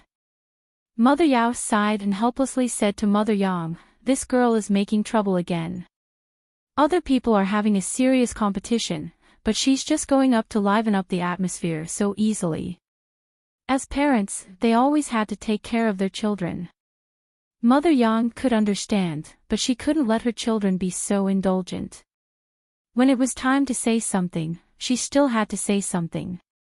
Mother Yang, who didn't want to be upset at her son's birthday party, also smiled and said, "Little Jing has been like this since she was young. You'll get used to it." Deputy Director Yao also tried to smooth things over for his daughter. Jing, this child, is making trouble. She doesn't treat this as a competition at all. Her heart isn't ordinary. Others treat it as a competition, but she treats it as having fun. Chapter 8:18. Old Yao, your words have a double meaning. Ha ha ha, if you don't treat the competition as a competition, then you're being narrow-minded. You. Director Yang laughed and joked. Let the children play around. Old Yao, you're an adult. Why are you getting involved? Deputy Director Yao laughed as well. Yes, yes, yes. Let the children play around. We adults will just watch. But my little girl, Jing, she's going to throw a tantrum with me when she gets home. We have to let Heng Heng persuade her. She doesn't listen to us. She only listens to Heng Heng. Her rebellious period is here. We can only persuade her. Director Yang clapped his hands and stared intently at the stage. He was very interested in what Deputy Director Yao said, and he didn't deny it. At this time, Yao Jing was so embarrassed that she bit her lips. She really didn't know that there was a distance between the darts. No one told her. She thought that she just had to find the right distance to throw the darts. Yao Jing didn't run away from reality. Instead, she openly admitted her mistake. I'm sorry. I thought I could just stand anywhere and throw. I'll pay attention this round. Admitting her mistake resolved the awkwardness and made her team members look better. It's okay, it's okay. You can just stand at 37 meters and throw. The boys in the same group didn't say much. Since the girl admitted her mistake, then forget it. Anyway, it was just a game. Admitting her mistake was more acceptable than hiding it. In this aspect, Yao Jing was much better than Yi Ying. Yi Qian's group had already thrown 2 rounds. In both rounds, Yi Qian hit the center circle. Wang Jin's heart trembled as he watched. He was really good. He didn't miss on his first try. Unfortunately, it was a 2-group competition. It would be more interesting if it was an individual competition. Yao Jing, don't go the wrong way. The second round was Yao Jing's turn. The boy beside her quickly reminded her, afraid that she would run to a distance less than 50 centimeters away from the darts board again. That wasn't throwing, that was stabbing. Stabbing the dart directly was as easy as raising your hand. A distance of 37 meters wasn't a short distance. Yao Jing stood at the distance and tried several times to throw the dart toward the center circle, but she still couldn't throw it. So far. How did Yi Qian do it? Quick, quick. It was Yi Qian again. They're all in the 3rd round. Hurry up and throw it. Who cares if it hits or not? You have to make room for me. The guy behind Yao Jing urged. If the front didn't throw the darts, the team members at the back could only wait and waste time. If Yao Jing didn't care whether she could hit the target or not, she would have done it long ago. But because she wanted to hit the target, she kept trying. She turned her head and saw Yi Qian maintaining a slightly tilted posture as he threw the ball over effortlessly. Yao Jing heard another round of cheers and thunderous applause from the audience. She pursed her lips and felt very uncomfortable. She only knew how difficult it was after trying to hit 37 meters. It was difficult for her to even hit the dartboard, let alone hit the center circle. No, I have to learn from her posture first. Maybe I'll be lucky and hit the target. Yao Jing didn't care about the urging of the guy behind her. She imitated Yi Qian's posture and threw the dart. The dart tip was at least a meter away from the target. It didn't even touch the darts and fell to the ground. Chapter 8:19. The sensitive girls could tell that Yao Jing was imitating Yi Qian. They all pursed their lips and giggled. She was making a fool of herself. Yang Heng, who also missed his target with a dart in his hand, glanced coldly at the embarrassed Yao Jing. The corners of his mouth curled up slightly. Provoking Yi Jian. I really don't know what kind of brain she has. When it was Wang Jin's turn to throw the darts again, his team was one round faster than Yao Jing's team, and the applause was all for them. As for Yao Jing's apology, it was like throwing a small stone into the sea. It didn't even cause a splash. Do you still want to play? Yang Heng stopped playing and walked to Yao Jing, who was smiling fakely. If you want to find fault, you have to see if you have the ability to do so. If you continue playing, don't blame me for not reminding you. You'll be the one making a fool of yourself. Yao Jing knew that she would be the one making a fool of herself if she continued playing, but she couldn't just quit like that. How embarrassing. She pouted and said unhappily, I don't want to play anymore. It's not as fun as I imagined. Come down with me. This kind of competition wasn't something she could handle. It was better for her to quit early and not embarrass herself even more. A cold light flashed in Yang Heng's eyes as he walked down the stage with a smile on his handsome face. A few men who were close to him reached out their hands and clapped happily. A boy said, with you as a comparison, we'll enjoy watching. Wang Jin and the others do have some skills. Yi Qian is even better. She has never thrown before and hasn't missed in 4 rounds. She's good at playing and learning. Most importantly, she's so beautiful and has such a good personality. I had some evil intentions at first, but I don't dare anymore. I'm afraid I'll blaspheme her. Yao Jing, who originally wanted to continue following Yang Heng, heard this. Her eyes flashed with a gloomy coldness, followed by a gloating malice. She needed to call Luo Ran and see where he was now. Blaspheme. She really wanted to see Yi Qian, a commoner girl, being blasphemed. She quietly walked out of the banquet hall and saw a few taxis stop at the entrance of the hotel. The first one to get out was Luo Ran. He got out in a huff and even the door was on fire. Luo Ran. She motioned for Luo Ran to speak with her outside the hotel so that no one could see them. Without Yao Jing and Yang Heng, it became a 3-on-3 competition. The whole process was very exciting. Wang Jin and the other 2 boys had to draw a line every time they threw the darts, but Yi Qian only needed to stand at a distance of 2.37 meters, and his throwing speed was only slightly slower than Wang Jin and the other boys. Mother Yang listened to her son's classmates excitedly discussing. She had always thought that Yi Qian had also learned how to play darts.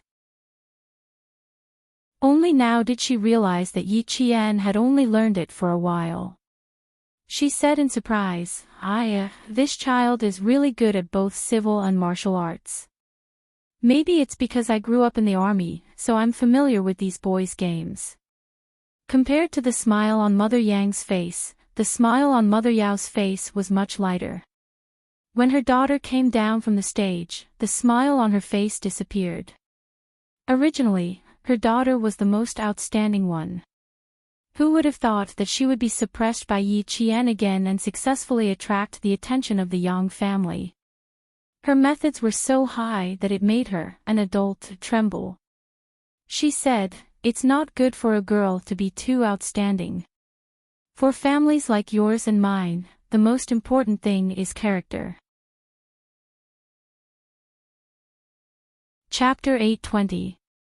Mother Yang glanced at her former neighbor and frowned slightly. Was she telling her that Yi Qian's character wasn't good? Over the years, she didn't like Jing's overbearing personality, so she didn't interact much with the Yao family. She didn't expect the old neighbor to have changed so much. She even liked to gossip behind her back. Her own child was excellent, but other children were also excellent. How could she say that other children's character wasn't good? She didn't have the grace and tolerance that an adult should have. I think they're all good. Those who can go to the experimental class and represent the country can't be too bad. Mother Yang said faintly and clapped with a smile. The 10 minutes of competition on the stage had already ended. Mother Yao's expression stiffened. Her old neighbor meant that those who could go to the experimental class and represent the country were good children, but those who didn't go to the experimental class and didn't go abroad to compete weren't good children. Why did it sound like she was talking about Jing Jing? Mother Yao, who felt uncomfortable in her heart, wanted to say a few more words. However, when she saw Mother Yang's elegant expression, smiling and applauding for the wonderful performance on the stage, she frowned and thought to herself, Huiying seems to treat Yi Jian differently. Mother Yao adjusted her expression and clapped with a smile. She didn't want to affect the relationship between the old neighbors. No matter what, her family had a good relationship with the Yang family. As long as Jing Jing and Yang Heng continued their relationship, it wouldn't be difficult for the two families to become in-laws.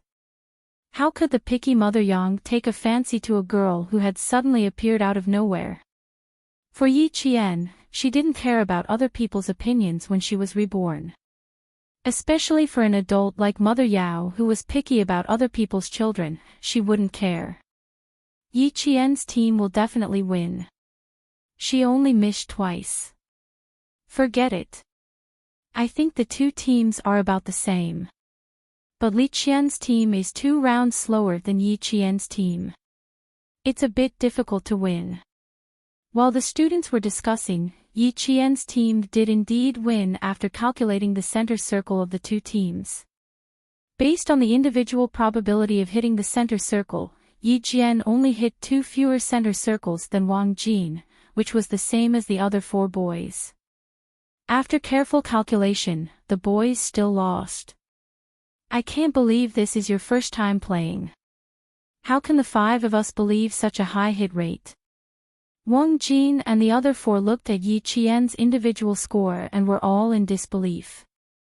Only 2 points less than Wang Jin.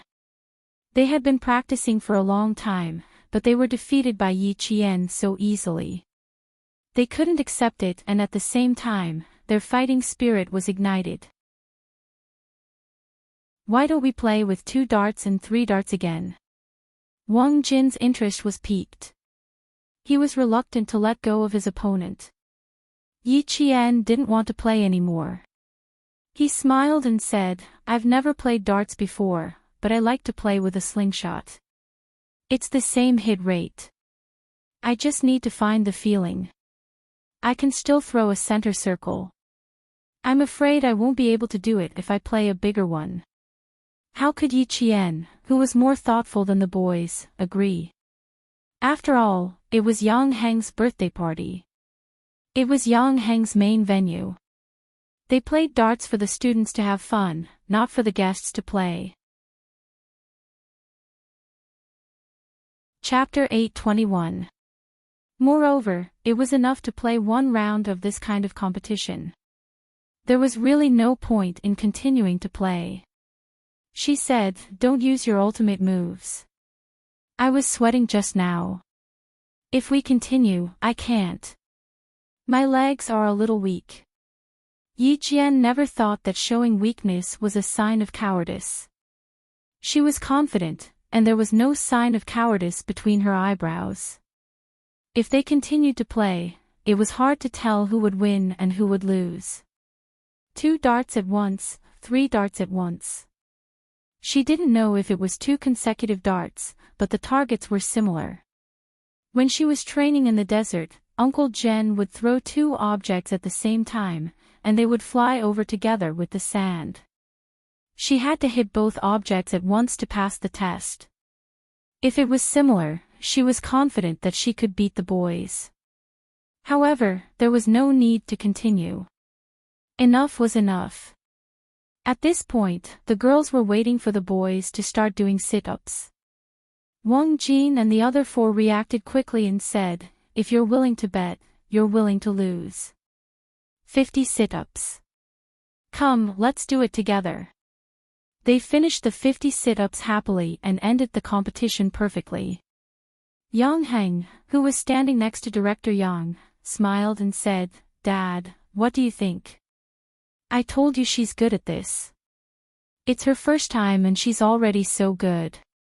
I'm so happy to have a friend like her. Oh, just a friend. No other thoughts. Director Yang smiled and teased his son. I think this girl is very charming. Are you sure you just want to be a friend? Yang Heng also smiled as he looked at his father who was teasing him. He said frankly, it's because she's very charming and I know very well what I'm capable of.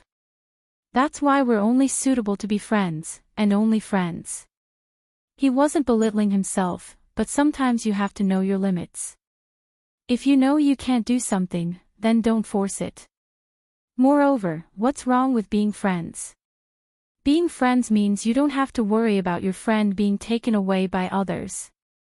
Director Yang smiled in relief at his son's thoughtfulness. Yi Qian was indeed a good girl. Because she was too good, he knew his son couldn't control such a girl. Now that he didn't need to remind them, the problem didn't exist. How could Director Yang not be gratified? Yang Heng laughed and said, also, I dare say that if we continue to play, she may not lose. Now that you've said you don't want to play anymore, you're able to pick up and let go.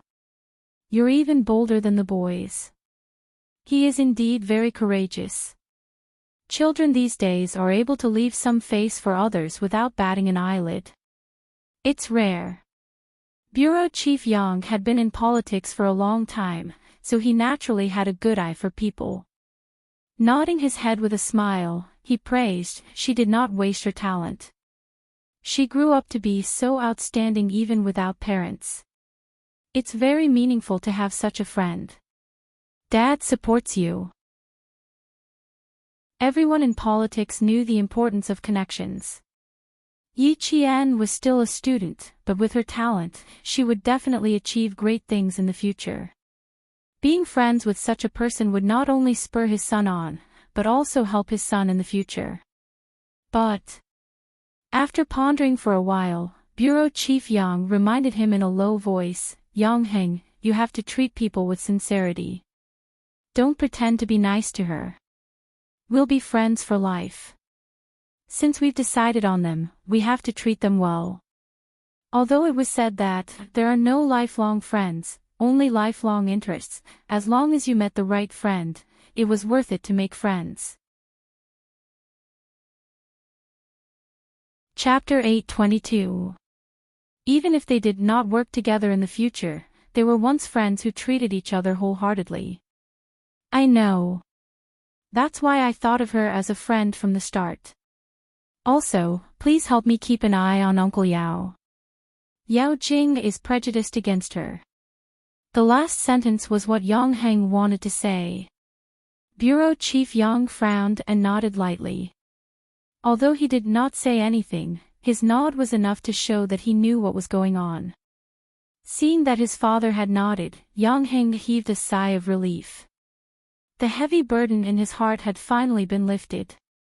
He pursed his lips and said in a low voice, I've always wanted to tell you, but I was afraid that you wouldn't like it and Yi Jian wouldn't agree.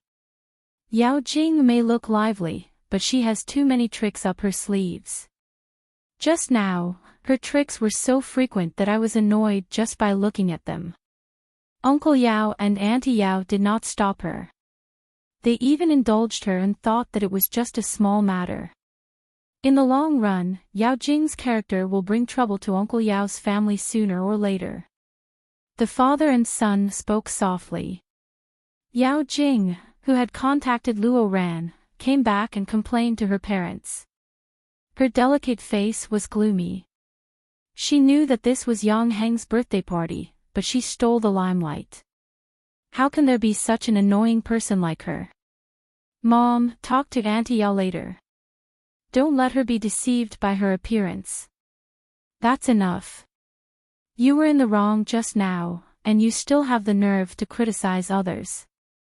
Keep your head up and your chest out. Don't shrink your neck.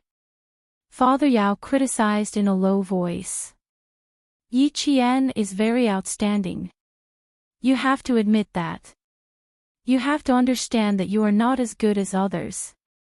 Look at her. She fought against 5 people alone, and she didn't panic at all. She even forced the 5 boys to sweat. If you don't want your limelight to be stolen, you have to have the ability to steal the limelight from others. If it were you, with your character, you would definitely follow up the victory and make yourself look good. But look at her. She knows when to stop. Not only did she take care of the boys' faces, but she also won their respect. Moreover, this is Yang Heng's birthday party. He is the main character. Mother Yao was not Sun Dongqing. She had to teach her child when she made a mistake and did not know how to behave properly. She also criticized with a sullen face. You didn't even know how to read people's faces.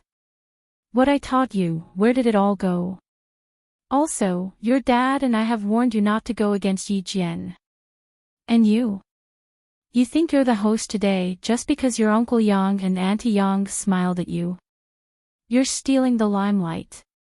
Even I'm embarrassed. Apologize to your Uncle Yang and Auntie later. Children can be immature, but they must know how to admit their mistakes. Calm as. The couple was not in the mood to watch anymore. They discussed in secret. At 9:30 p.m., a huge birthday cake was pushed up. The applause of the whole class did not stop. The candles were lit, and the entire banquet hall was brightly lit. Only a few small lights were left on. In the faint candlelight, a "Happy Birthday" song was played. Chapter 8:23. Yi Qian looked at the clock on the wall. It was almost time to leave. Today was the day she decided to meet Luo Ran. Now she was going to meet him at the back alley of the bar. In the cheerful birthday song, Yi Jian accurately walked to Wang Jin's side and said softly, "I have something to do. I'll be back later." "Okay, I'll leave you a big piece of cake to smear on Yang Heng's face." Wang Jin didn't know that Yi Qian was going to fight. He thought she would be back later. He didn't ask for more details. He was thinking about how to sneak up on Yang Heng. He didn't even notice when Yi Qian left. When Yi Qian left, she took 10 darts with her because she realized they were pretty good as weapons. When the lights came on and the cake was cut, no one ate it. Everyone was playing with the cake. Yang Heng was the worst. His clean and handsome face even had eyelashes. Yi Qian left. Did she say where she was going? Why didn't you wait for me to come back? When Yang Heng heard Wang Jin's message, he frowned so hard that a piece of cream almost fell off. After asking, he realized that he had misspoken, so he patted Wang Jin's shoulder. "I'm sorry, I was a little impatient." Wang Jin quickly said, It's okay. I know. A girl said she was going to leave for a while. I didn't ask. She said she would be back later. He didn't know how late she would be back. How long would she be gone for? Yi Qian didn't say, so no one knew when she would be back. Yang Heng tried to recall Yi Qian's expression tonight. No matter how hard he tried, he couldn't find anything wrong with Yi Qian. He was playing darts happily and laughing happily. He didn't even take Yao Jing's provocation seriously. Every time, he would hit back with 4 ounces of jacks, causing Yao Jing to be in a disadvantageous position. If she didn't leave because she was unhappy, then it was very likely she left for personal reasons. She left. Does no one know why she left? When Mama Yang heard about it, she frowned slightly and said to her husband, Old Yang, do you think that child saw that Jing was deliberately looking for trouble and left because she felt uncomfortable? As he spoke, he paused and sighed. I also said something I shouldn't have said. I don't know if that child is feeling uncomfortable in his heart.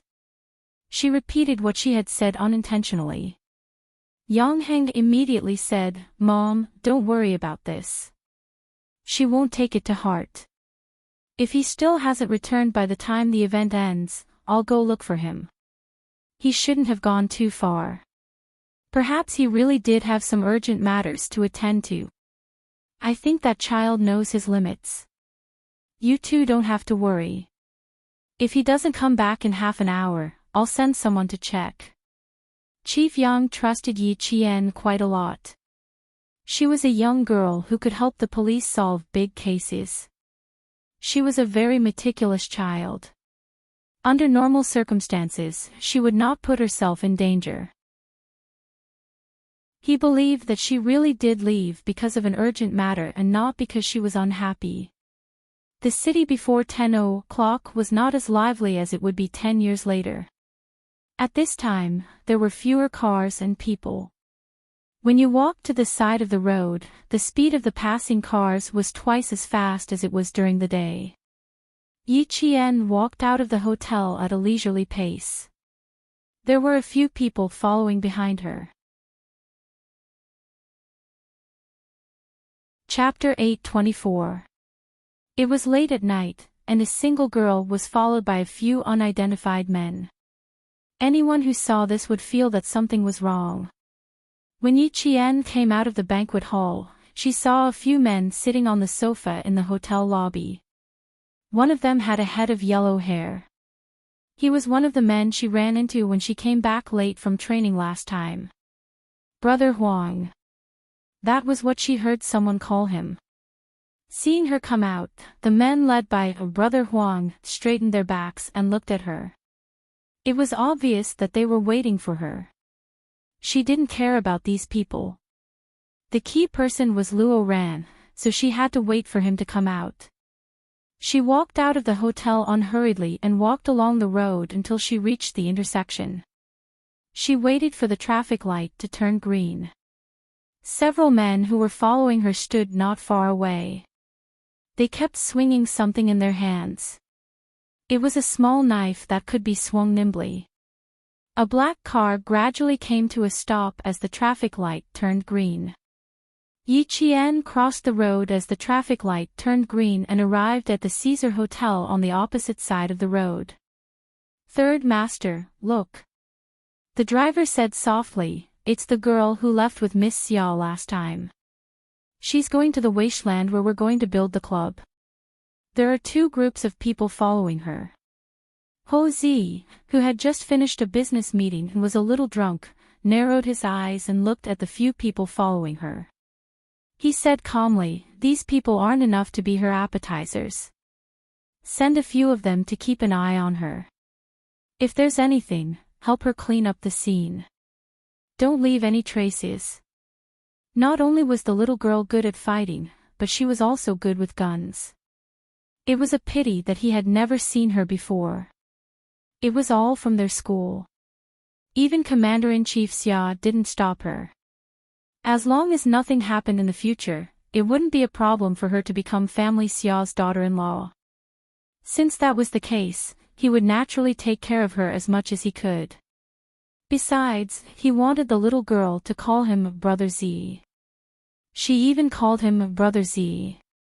How could he just stand by and watch? The car drove directly to the entrance of the hotel. The doorman recognized that it was his boss' car. He immediately opened the door and waited for his boss to come out. The lobby manager quickly walked from the lobby to the revolving door and waited for Ho Zi to come in before saying softly, "Third master, we have an important guest on the 23rd floor."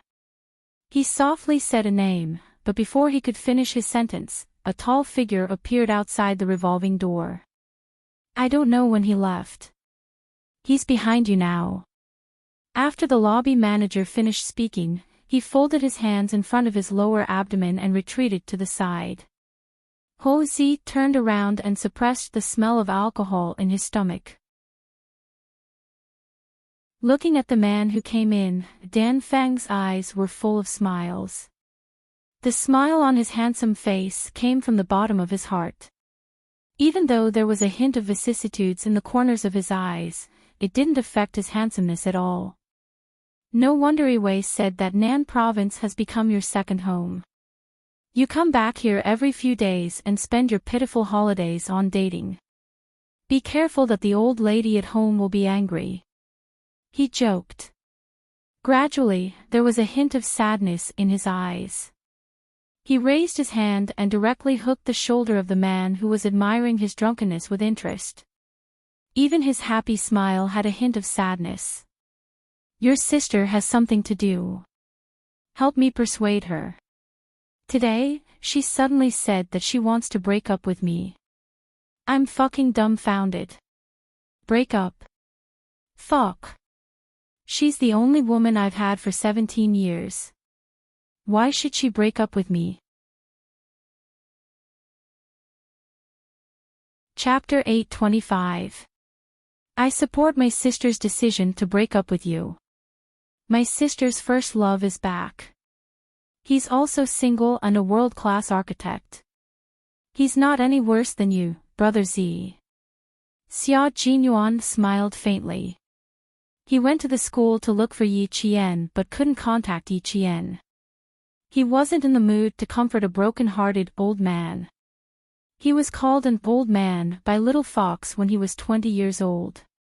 Ho Zi was almost 40 years old, so he should be an old man. He was almost 40 years old but still got dumped. How pitiful. Even if he was pitiful, it had nothing to do with him. Of course, he would stand on the side of his family. Xia Jinyuan removed Ho Zi's arm and said to the people around him, Brother Z is drunk. You guys help him upstairs to rest. He didn't have time to care about other things. Even Uncle Chen didn't know where Yi Qian went. He called Lu Tuan and also said that Yi Qian hadn't been there for 2 weeks. Tonight. Where did Yi Qian go? Ho Zi was a little drunk but he wasn't drunk to the point where he needed help. He looked at Xia Jinyuan's young and tall figure and sighed deeply because of the breakup. He smiled faintly and said, 23 years old. Iwei is 23 years old and has been with me for 4 years. Just as he finished speaking, Ho Zi's single phoenix eyes suddenly tightened. What did Old Sixth say just now? Did he say Iwei's first love was back? Damn it. No wonder he couldn't find anything after half a month of investigation. It turned out that he was back. Ho Zi suddenly felt a sense of crisis and restrained his expression.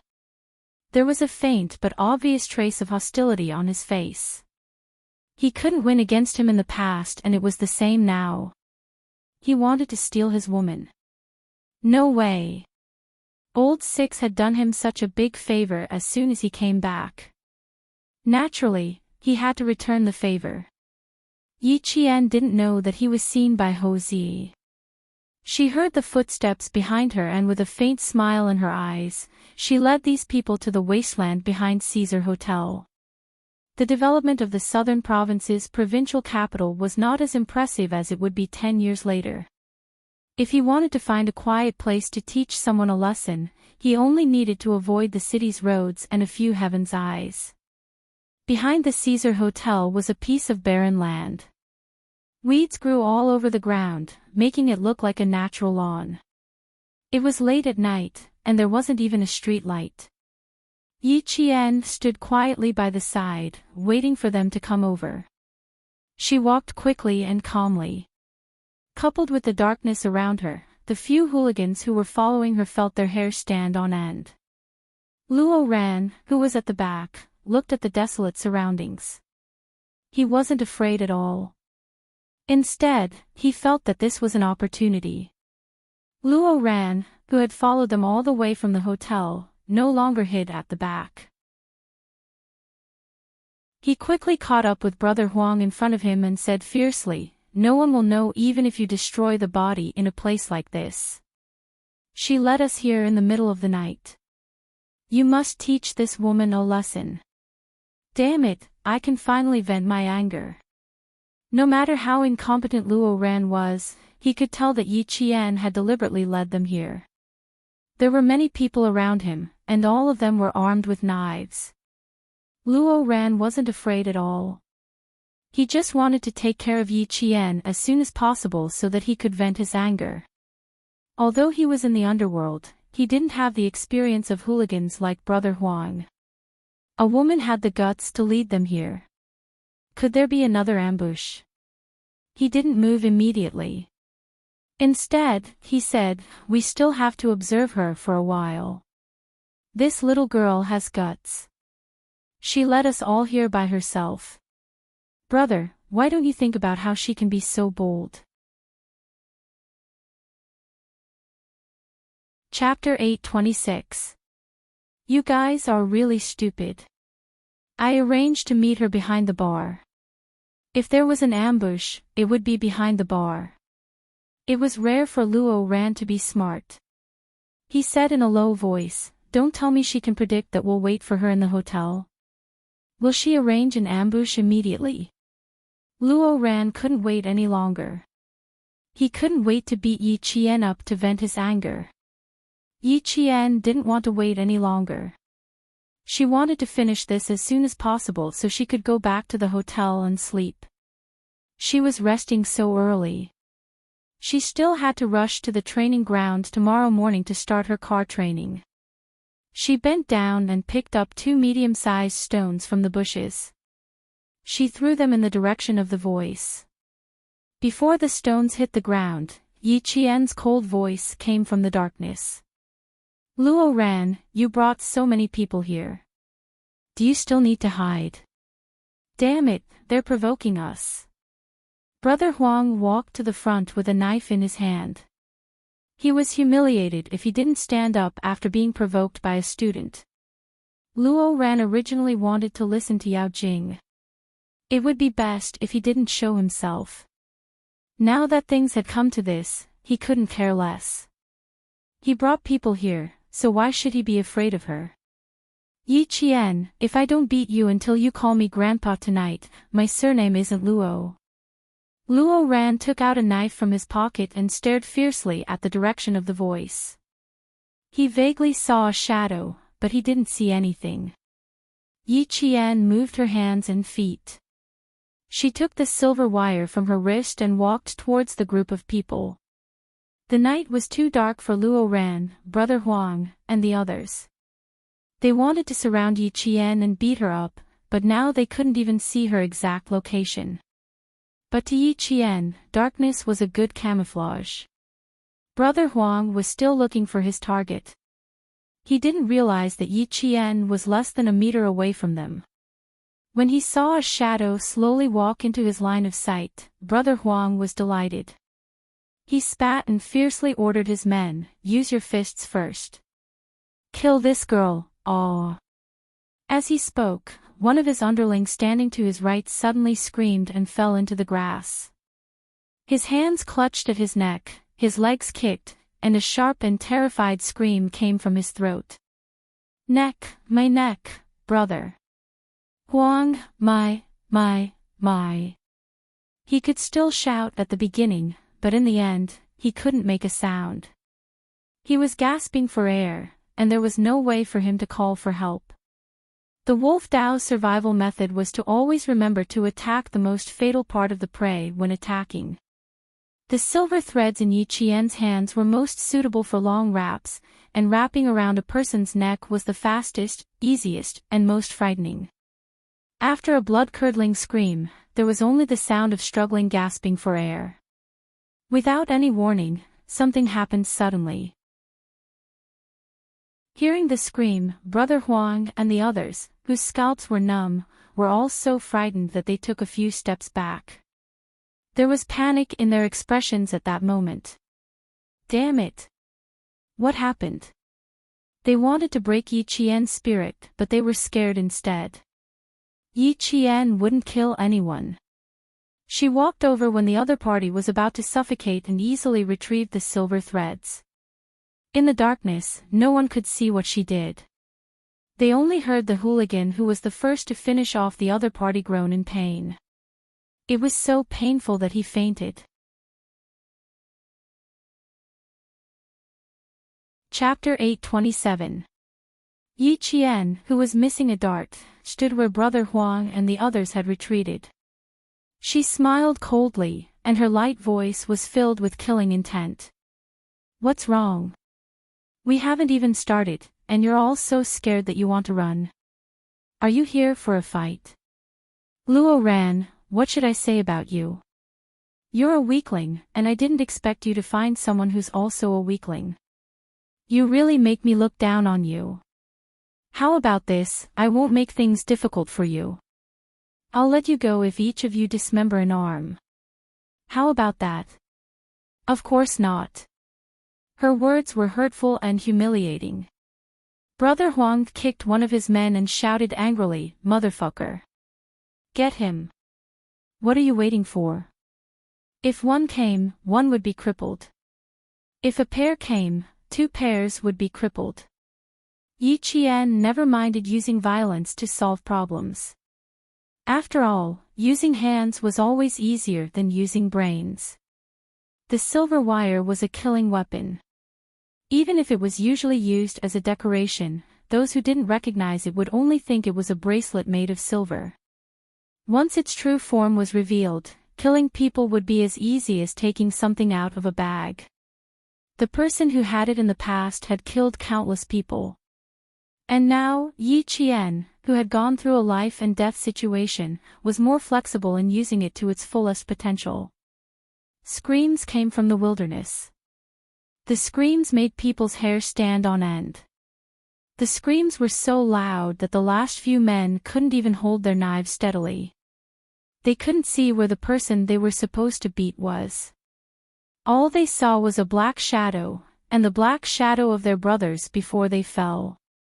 As for the others, they couldn't see her, and they didn't know where she was. They couldn't even hear her voice. They only knew that she was right beside them, like a beast hibernating in the dark. She would suddenly jump out and give them a fatal blow. "Brother Huang, why don't we just leave? This woman is strange, too strange. I can't see where she is. I can only hear our brother screaming. Brother! Brother! Brother Huang, don't tell me they're dead." In the end, there were only 5 of the 10 men left, including Luo Ran and Brother Huang. In other words, Yi Qian had taken down 7 people in a short period of time.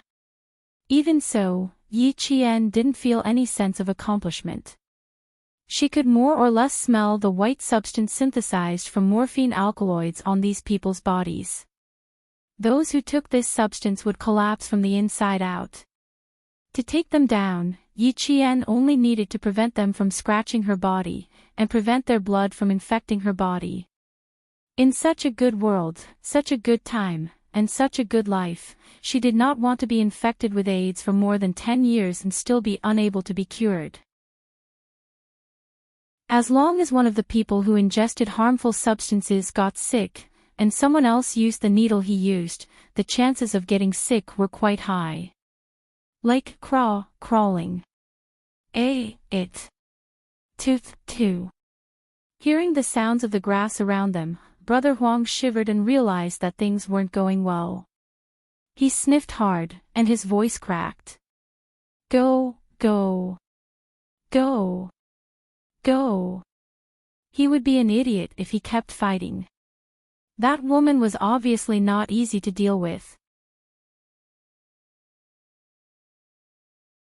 Chapter 828. He said that he wanted to leave, but he had to be able to do so first. Suddenly, the bright lights of several motorcycles came from the front. They were so bright that it was blinding and made people panic. Do you know whose place this is? If you don't, why don't you take a look at the words on the top of the building?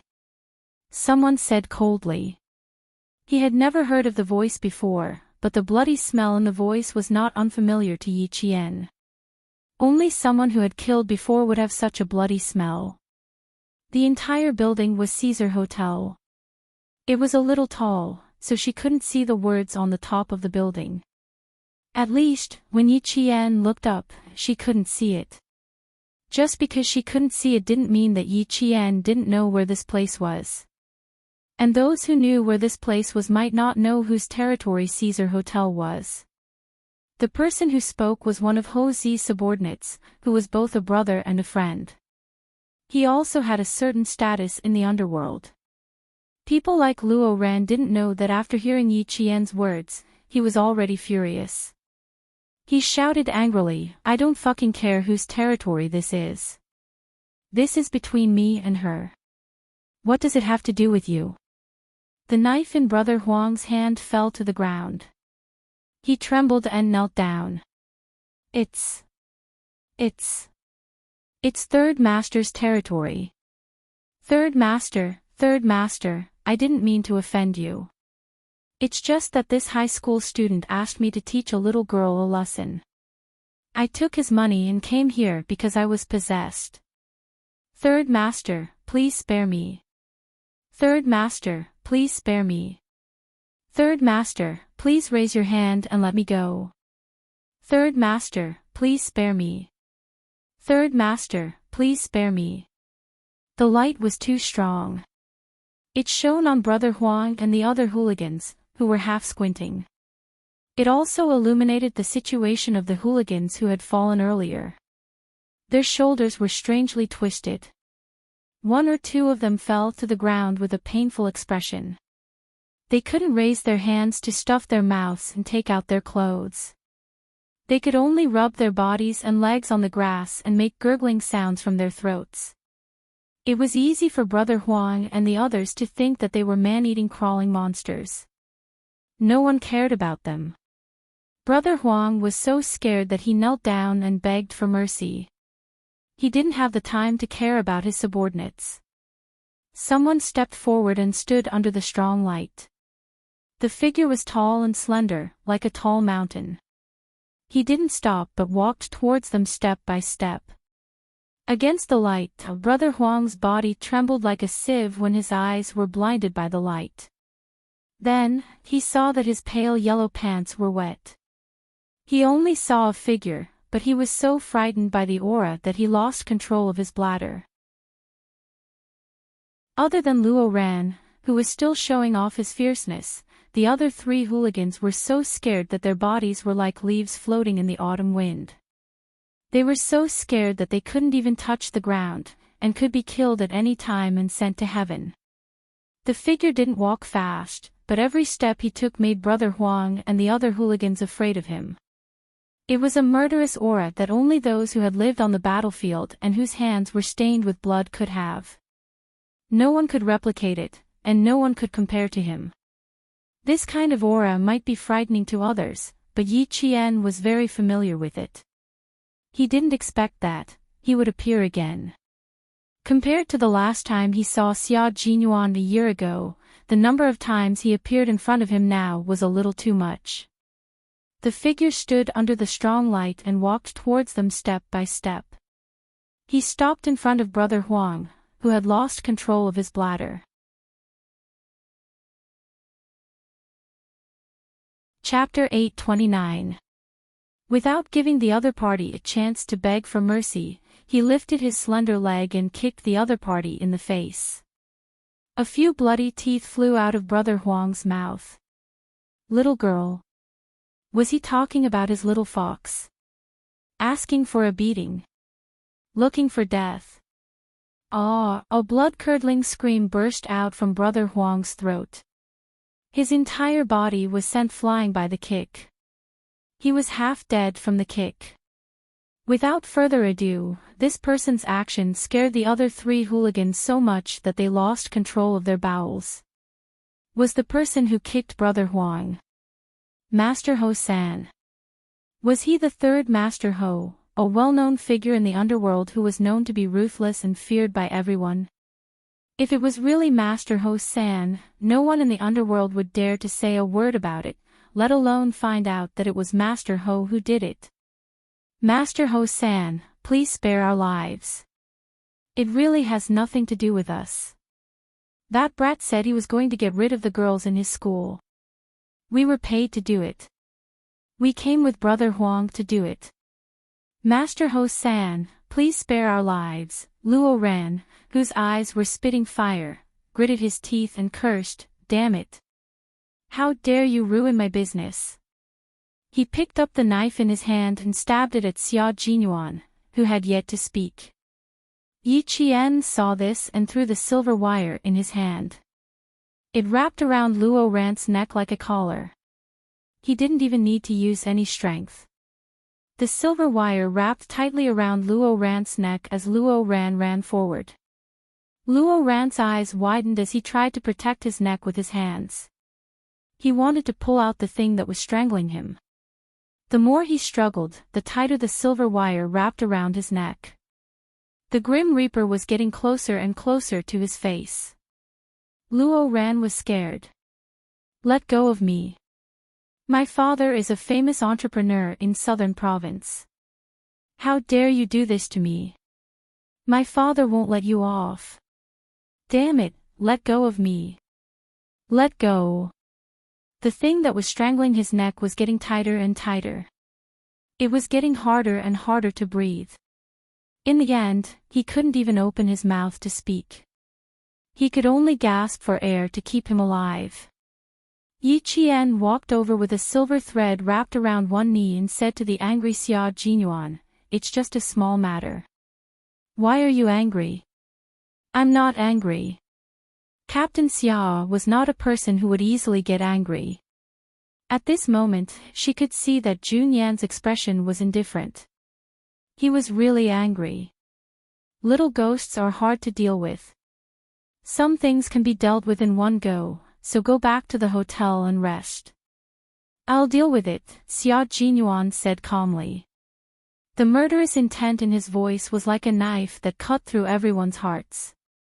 Just by listening to the sound, Brother Huang and the other hooligans felt like they had died countless times. "Third Master, please spare my life. Third Master, please spare my life." We had eyes but failed to recognize Mount Tai and offended Third Master. "Third Master, please be magnanimous and let us go. Please let us go, Third Master." At this moment of life and death, they didn't care about the gold under their knees. They knelt on the wasteland where their knees hurt and kept kowtowing and begging for mercy. No one could clearly see Xia Jinyuan's face as he stood against the light in his casual clothes. They only knew that with such a man standing in front of them, all of them were little things that he could silently get rid of with a wave of his hand. It was as easy as blowing off dust. Luo Ran, on the other hand, was just a high school student who had been raised with money. No matter how arrogant he was, he would always say that he wanted to take other people's lives. However, when it came to his own life, he would be so scared that even his pupils would shrink. Chapter 830. He was intimidated by Xia Jinyuan's murderous aura. A chill ran up from the soles of his feet and stopped right in front of his heart. He was so scared that every cell in his body was reminding him to run. If he didn't run now, he might lose his life. He wanted to run, but in order to prevent Xia Jinyuan from helping him, Yi Qian lifted his leg and kicked Luo Ran in the stomach, causing him to fall to the ground. Luo Ran was already having trouble breathing, and the pain almost made him pass out. "Yi Qian, how dare you fucking kick me?" Luo Ran, whose face was distorted by the pain, clutched his stomach and looked at Yi Qian ferociously. The fierceness in his eyes was not fearless, but shallow, cute, and stupid.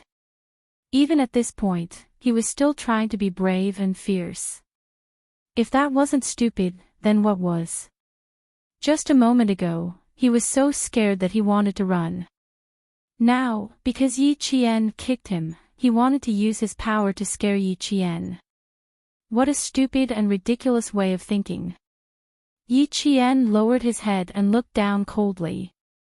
He looked at Luo Ran like a god sitting high in the clouds, looking down at an ant. "Not only did I dare to kick you, but I also dare to kill you." His voice was cold and chilling. "You dare, you. If you dare to do something, why wouldn't I dare to do it?" she said with a smile. Her eyes were as cold as ice on an ancient well. The surface of the ice was bone-chilling, and the depths of the ice were unfathomable. Luo Ran instantly choked and didn't dare to say anything for a long time. Xia Jinyuan glanced at the high school boy on the ground who still wanted to flaunt his power.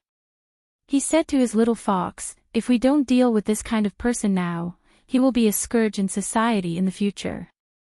Dealing with him now will benefit the people. Let me handle it. Yi Qian looked up and glanced at Xia Jinyuan, who wanted to help him deal with the trouble. He smiled and said, I don't need you to deal with the matters between students. I really want to deal with it for me and get rid of these hooligans. Dead or alive, just don't let me see them again in the future. Her casual tone made Brother Huang and the others understand that they had begged the wrong person. They should have begged this young lady instead. Unfortunately, it was too late. Xia Jinyuan was really angry. How could he let them go? The man's thin lips curled up slightly, and he nodded with a smile. He only said one word, okay. He raised his hand, and 4 men with nothing in their hands got off the motorcycle. They walked over to the gangsters who were trembling with fear. Brother Huang, who was kicked in the face and almost lost his life, screamed and begged for mercy, Third Master, we won't do it again. We won't do it again. Please, Third Master, please let me go. Please. I beg you. His muffled voice was full of fear, and this fear of his life coming to an end infected Luo Ran. This arrogant boy in front of Yi Qian was so scared that his face turned pale. When Yi Qian heard Xia Jinyuan say, okay, he smiled and loosened the silver thread in his hand. If he really strangled Luo Ran to death, then it would not be worth it. Yi Qian turned around and stared at Luo Ran condescendingly. In the strong light, Yi Qian's usually gentle face was cold and hard. There was no emotion, only indifference. That kind of indifference made Luo Ran's heart tremble. He saw that she did not care about her own life. He saw that in her eyes, it was as if killing him was just a matter of raising her hand. He also saw that the thing that was strangling his neck was a thin thread that seemed to be made of silver. And this thread was particularly familiar to him. It was the silver item that Yi Qian wore on her left hand. Chapter 831. This was a weapon that could kill people. She casually carried a weapon that could kill people. Luo Ran looked like he had admitted defeat, but his mouth was still stubborn. He met Yi Qian's eyes and said in a trembling voice, Yi Qian, I'm warning you. My dad is rich. If you're afraid of killing me, my dad won't let you off. Yes. His family was rich. Rich people were the boss. Even the school couldn't do anything about him, let alone Yi Qian.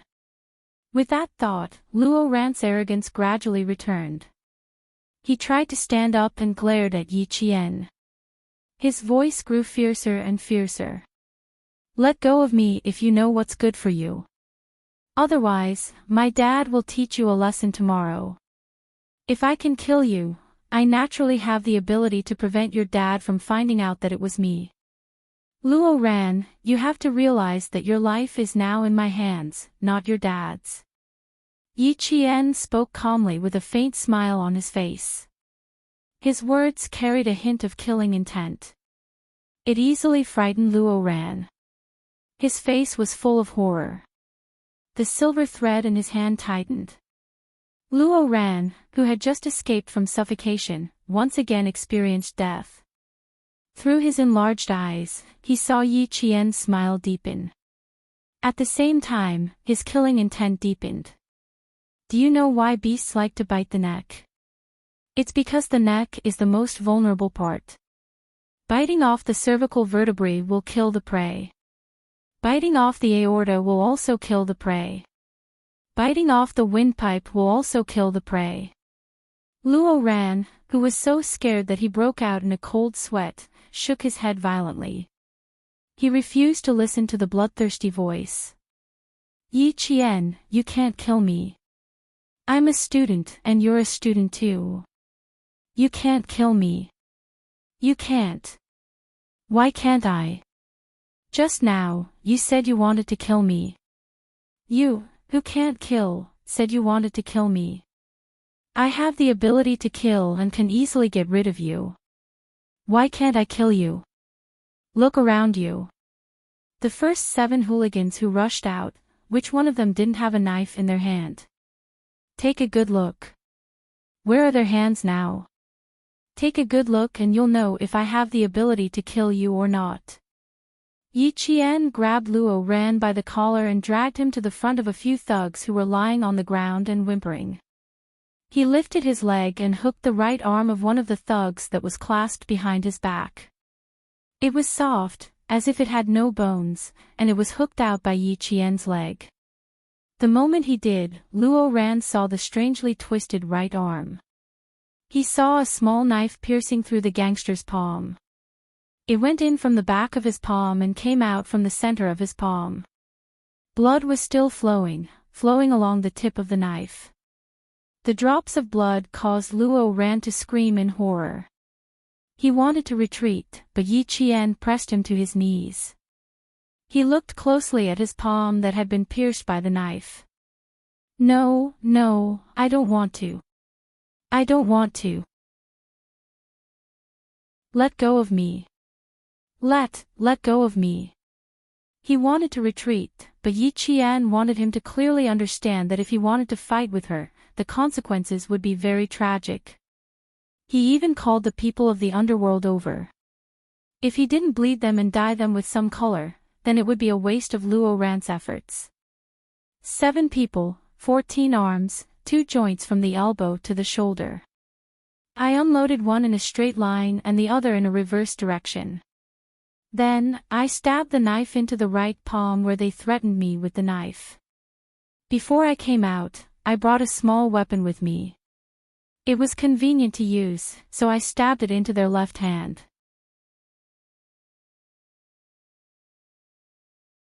Chapter 832. His voice was very soft, even fainter than the wind, but every word carried a thick stench of blood. Very, very heavy. So heavy that when Luo Ran saw the dart in the gangster's left hand, he was so scared that all the muscles in his body spasmed. A knife in the right hand and a dart in the left. TSK, TSK, TSK. It really hurts. But I don't want to hear them scream in pain, so I stuffed their mouths with their own clothes. The whole process didn't take much time.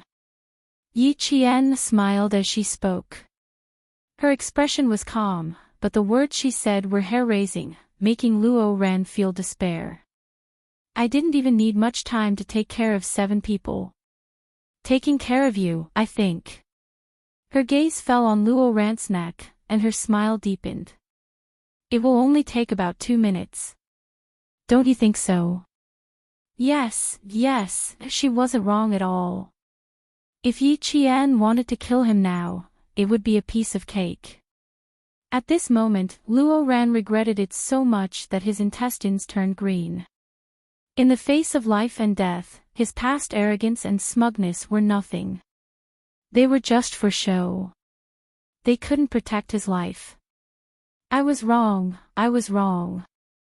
Yi Qian, let me go. I was wrong. He begged for mercy. His throat was itching to cough, but his survival instinct kept him begging Yi Qian to let him go.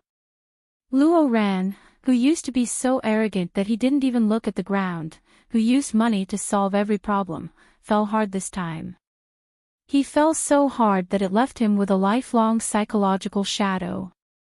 He begged for mercy so quickly, but Yi Qian wouldn't let him go so easily.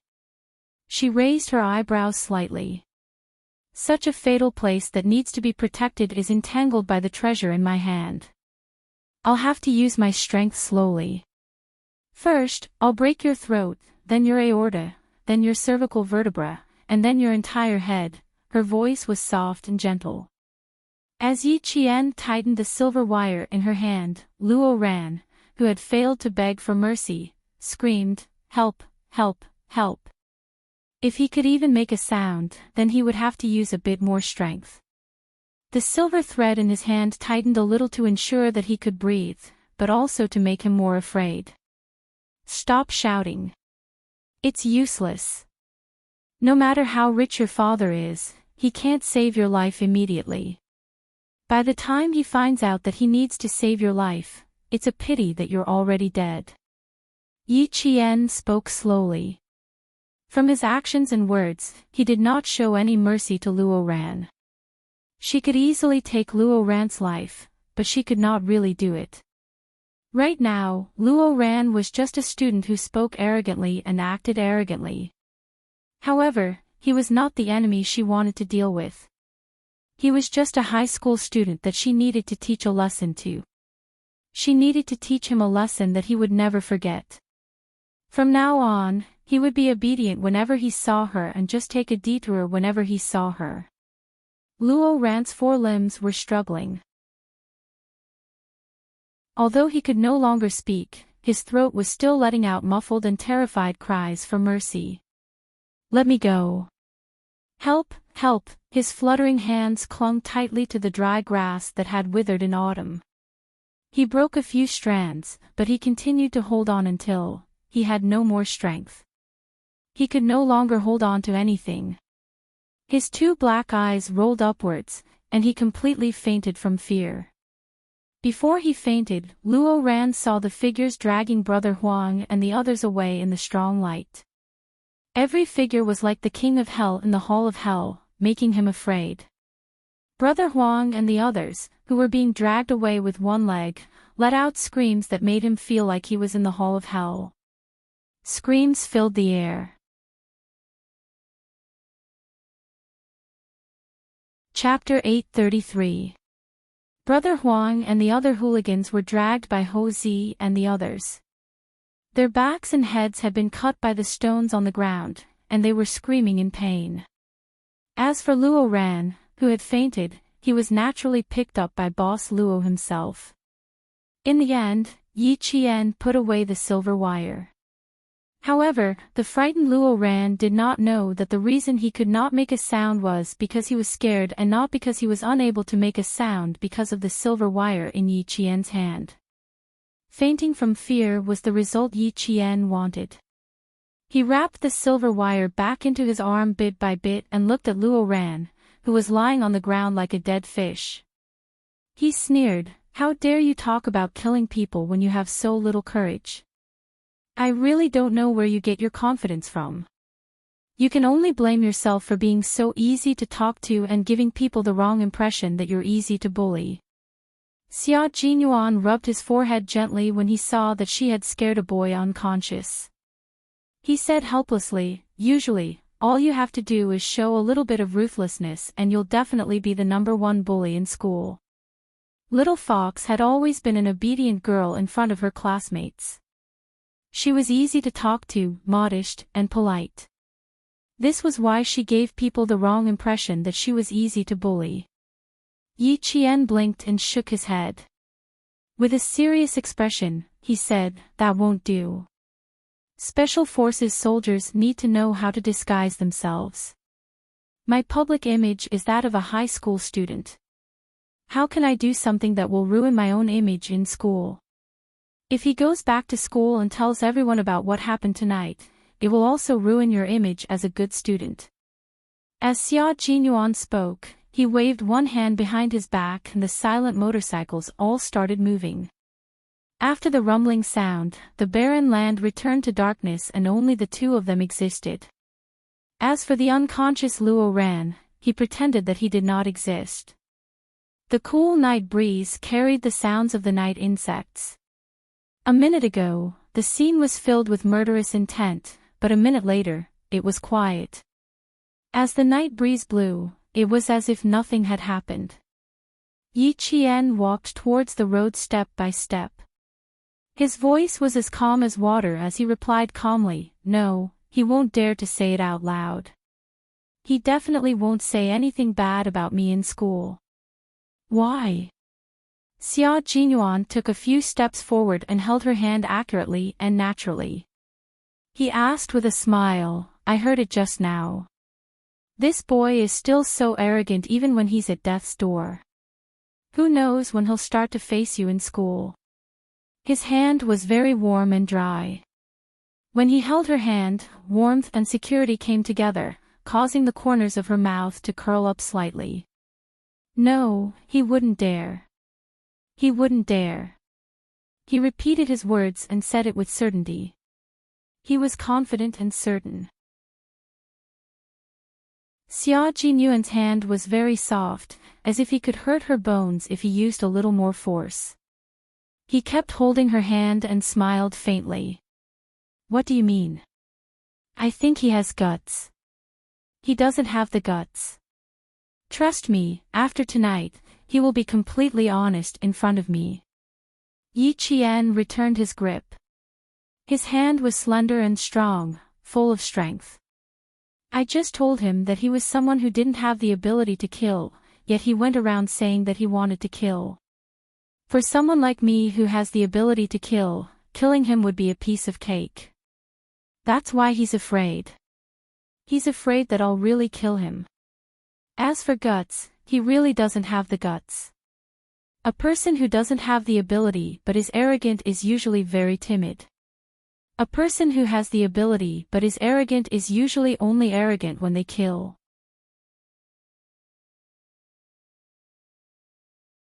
Chapter 834. He is the former, and I am the latter. If Luo Ran was arrogant because he had no ability, he was naturally timid. If Yi Qian had the ability but was not arrogant, he was naturally daring because he was skilled. It was just that she usually hid it well and would not let others find out that she had the ability to kill. This explanation made Xia Jinyuan laugh. Indeed, people who had the ability to kill, such as himself and his comrades, usually hid their ability to kill and did not want others to find out. Those who kept saying, I'm going to kill someone, I'm going to kill someone, I'm going to kill someone, I'm going to kill someone, I'm going to kill someone, I'm going to kill someone, I'm going to kill someone, I'm going to kill someone, I'm going to kill someone. The little fox who belongs to the latter category seems to be very afraid of me taking action. Okay, your reason has convinced me. Why did she say so much? She just wanted to stop him from taking action. She also wanted to tell him that although the boy was bad, he was not as bad as the hooligans who were sent out to deal with him. Once he was taught a lesson, there was no need for people from the underworld to deal with him. There was another important reason why Yi Qian liked to talk to Xia Jinyuan. She did not need to say too much because he could always understand her. Brother Huang was from the underworld. Fighting, robbing, and bullying students were common occurrences. She would not stop him from letting people from the underworld teach him a lesson. However, Luo Ran was different. He was a high school student from the province. If Xia Jinyuan were to take action, it would not be appropriate. He was a soldier, while Luo Ran was a problematic student. There was a huge gap between their statuses. Regardless of whether Luo Ran was a problematic student or not, as long as Xia Jinyuan took action, if there were any mistakes in the future, it would become a criticism that could not be washed away. It was more appropriate for her, who was also a student, to take action. Moreover, the people who appeared tonight were all Ho Zi's people. She did not trust them. Stopping Xia Jinyuan from taking action was the only thought in her mind at that time. It did not take too long to walk from the wasteland to the main road. A few minutes later, the two of them were standing under the misty streetlights. Yi Qian pointed at the Venus Hotel across the road and said with a smile, Captain Xia, you can't continue dragging me along. I have to go back to this hotel. Tonight is a senior brother's birthday party. Help me book a room in the Venus Hotel opposite the Caesar Hotel. I have to go there now. Xia Jinyuan raised his eyebrows. No wonder I couldn't find you at school. Uncle Chen said he didn't see you either. So you came here to play. If you don't mind, can I accompany you? I don't mind, but I'm afraid that Captain Xia will mind. Yi Qian's smile had a hint of mockery, and even his gaze had a hint of meaning. There are dozens of students playing inside. Xia Jinyuan is an adult, so I'm afraid you'll feel awkward if you come over to play with a bunch of students. What a little fox. She used another way to say that he was old and old. Captain Xia, who was not discouraged, straightened his clothes and smiled slightly. He said elegantly and reservedly, "Will my appearance steal the limelight of the host?" "I think so. After all, I was born with a handsome face that even a little fox would occasionally be entranced by. If I really went with you, I'm afraid the host tonight will be embarrassed." She had her normal social activities. As long as there was no danger, he had no right to interfere.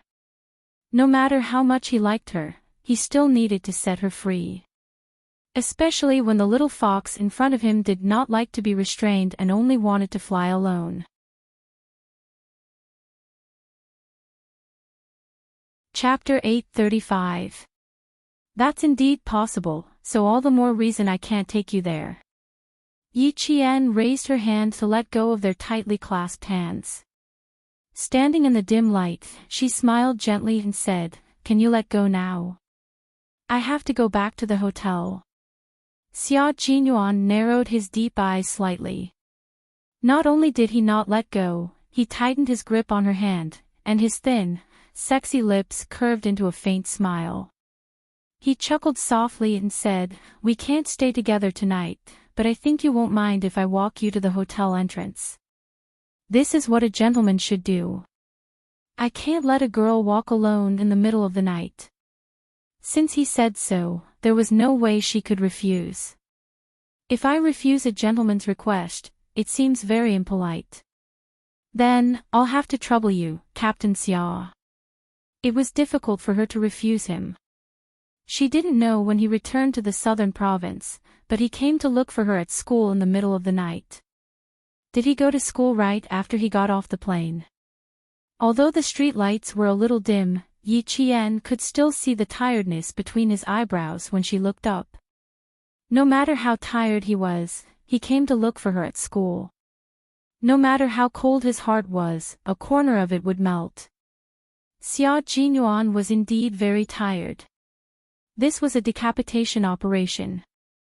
After the members of the Snowfield Brigade finished their mission, they didn't even return to the base. After they returned to the country, they immediately scattered and erased all traces of their departure.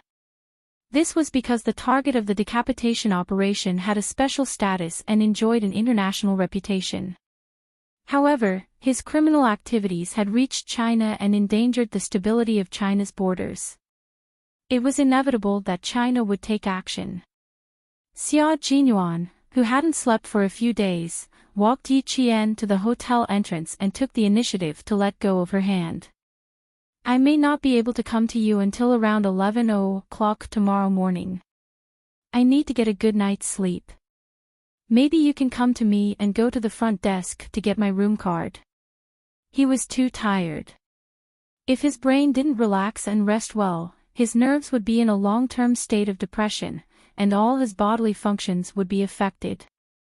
Although he wanted to be with her, he had to ensure that he had a healthy body first. "Rest well.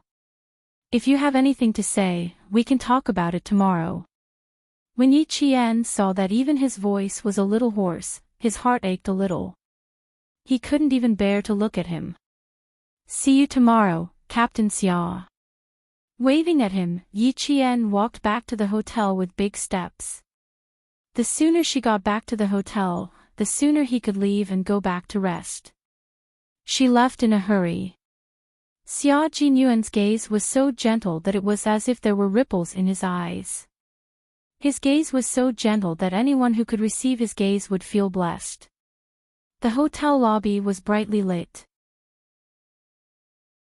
When Xia Jinyuan saw a few people who looked like students appear in the hotel on Yi Qian and walk over, he walked away. He really couldn't play with a group of students. He didn't know how Little Fox got along with them. They seemed to get along very well. Even though they were far away, he didn't see the indistinct loneliness that existed in the outside world. It had been more than 3 years. Little Fox had matured day by day. She was also getting along better with people day by day. This made him feel reassured, very reassured. He had once told Uncle Chin that Yi Qian had a deep repulsion towards the opposite sex.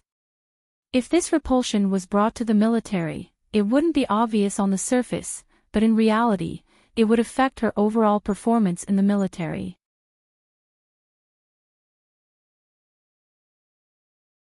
Chapter 836. A warrior could not only fight alone, but they also needed to fight in a team. Rejecting the opposite sex would affect the team and make other comrades feel awkward. Over time, Yi Jian would be isolated and helpless, becoming a comrade who did not have good comprehensive abilities. The final result would be the worst. He had the ability, but he had to retire. Now that he saw that she was getting along well with her classmates, he did not have to worry about her not cooperating with the group. The figure outside had already left, and Yi Jian, who was secretly watching, also withdrew her gaze. She smiled at Yang Heng and said, "It's not a big deal. It's just that something urgent came up, so I went out. It's good that you're back. If you came back any later, my dad's people would have gone out to look for you." Yang Heng let out a long sigh of relief. It had only been half an hour since Yi Qian left. Why did he feel like he had been waiting for hours? Wang Jin patted Yang Heng on the shoulder and joked with Yi Qian, "Yang Heng was worried sick when you went out for half an hour. We almost thought that you were kidnapped by human traffickers. We were looking for you all over the hotel. He even said that if we couldn't find you, we would immediately tell his dad so that he could send people out to look for you." After that, he pretended to be shocked and added, "I was scared to death. I just found out that Yang Heng was the director's son. When I saw someone call him Director Yang, I was so scared that my knees went weak." At that time, Wang Jin raised his hand and gently patted Director Yang's abdomen. He smiled and said, "Uncle Yang, look at your good figure. You must be working out regularly." In the end, someone came over and respectfully called him Director Yang. He was scared out of his wits. Yi Qian laughed, "What are you afraid of? Director Yang is Director Yang. Yang Heng is Yang Heng. You don't look for Director Yang often." He then said to Yang Heng, "I'm sorry. I didn't expect to cause you trouble. Don't be so polite. I definitely wouldn't be worried if you went out for a while in school. But I brought you here today, so I have to be responsible for the safety of you girls. No matter who leaves early, I will be worried." Yang Heng glanced at Wang Jin, who was trying to sound flirtatious, and explained to Yi Qian, "I treat everyone equally. Don't misunderstand." Wang Jin laughed out loud when he heard that. He was not the only one who laughed out loud. The other boys who were standing by the side also laughed out loud. "Yang Heng, oh Yang Heng, don't you know that the more you explain, the worse it gets?" As Wang Jin spoke, he wiped a piece of cream off the cake in his hand and suddenly reached out to wipe Yi Qian's face. The change only took half a second. Wang Jin's screams could be heard from the hotel lobby. "Fuck, it hurts, it hurts. My hand is broken, my hand is broken. Fuck." The laughter of the other boys stopped abruptly as if they had been strangled. They stared at Wang Jin's arm that was twisted so much that the back of his hand was twisted backwards. They couldn't help but touch their own arms. Although he didn't twist them, it still hurt a lot. Looking at Yi Qian, who was holding onto his arm, the boys took a small step back. Previously, Yang Heng had said that if a girl went out in the middle of the night, wouldn't it be dangerous if she bumped into hooligans? Yes, it was dangerous. But they guessed that it was the hooligans who were in danger and not Yi Qian. At this moment, Wang Jin's right hand that was trying to attack Yi Qian with the cream was being twisted backwards. At the same time that his arm was twisted, his acne-covered face was also twisted in pain.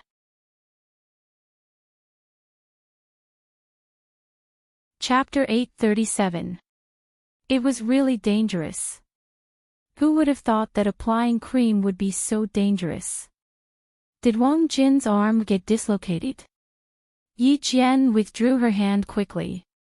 She immediately withdrew her hand when she realized what was going on. However, Wang Jin still felt the pain. She patted Wang Jin's hand awkwardly and said softly, Sorry, I was a little too nervous and accidentally made a move. It's not dislocated, just a little bit of pain. It'll be fine soon. Why don't you shake your arm? Or move it a little? If it's really dislocated, I'll fix it for you immediately. Wang Jin was shocked. Junior sister, if it's really dislocated, I'll go to the hospital immediately. Ouch, don't tell me it's really dislocated. Seeing Wang Jin's face contorted in pain, Yi Qian was so embarrassed that even her white jade-like face was flushed red. She had indeed overreacted, mainly because Wang Jin had suddenly attacked her face, and she had subconsciously reacted. This was a subconscious reaction. The hand's reaction was faster than the brain's reaction, and by the time she realized something was wrong, she had already twisted his entire right arm. She had acted so quickly that even someone like Yang Heng, who had some martial arts skills, couldn't react in time, let alone Wang Jin. It's probably not dislocated. I didn't use too much strength, and I loosened it quickly. It's probably not dislocated. Knowing that she was in the wrong, Yi Qian explained in a low voice. It was her fault, so how could she still be confident? Junior sister Yi Qian, what kind of martial arts are you practicing? My arm isn't crippled, is it? Wang Jin, who didn't dare to raise his arm at all, said in pain. His voice was miserable. I was just applying cream on your face, but you acted so quickly and ruthlessly. It hurts, it really hurts. It was obvious that it was very painful, but his emotions were still stable and he wasn't angry. Seeing that he wasn't angry, Yi Qian sighed in relief. I'm sorry. I learned some self-defense skills, and everyone in class knows that I'm not used to sudden physical contact. It's mainly because I know that sometimes my reflexes can be too fast and accidentally hurt others. Yang Heng knew that she didn't like to have physical contact with people. Her explanation also cleared up the doubts in Yang Heng's heart. No wonder her reaction was a little cold when he wanted to pat her shoulder when they first met at the convenience store. It turned out that there was such a relationship.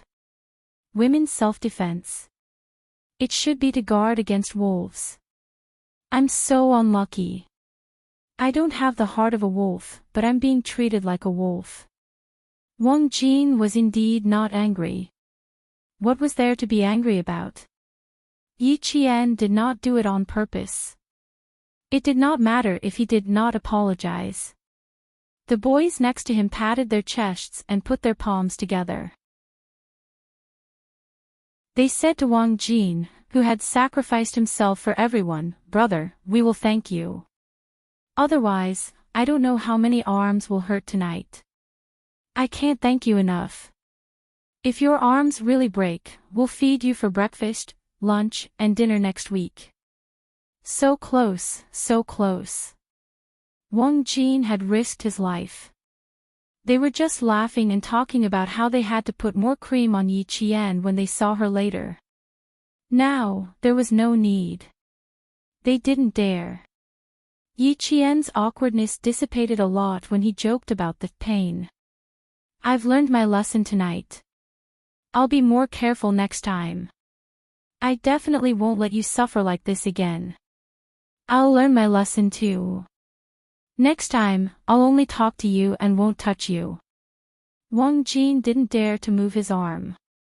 He said to Yang Heng, Come on, brother, help me lift my arm.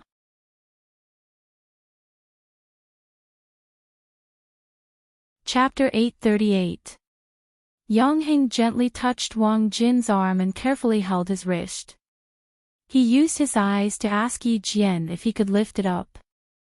Seeing Yi Qian nod, he slowly lifted Wang Jin's arm. As he did so, he asked softly, "How is it? Do you feel anything else? Is it painful? Is it bone pain? Or muscle pain? Don't move, don't move. Let me rest, let me rest." Wang Jin felt pain in his shoulder. He moved slightly and smiled.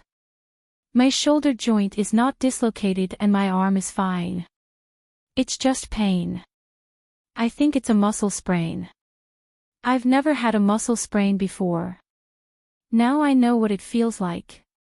It doesn't feel good, especially. We agreed to fight together, but I ended up fighting alone. You guys are too disloyal."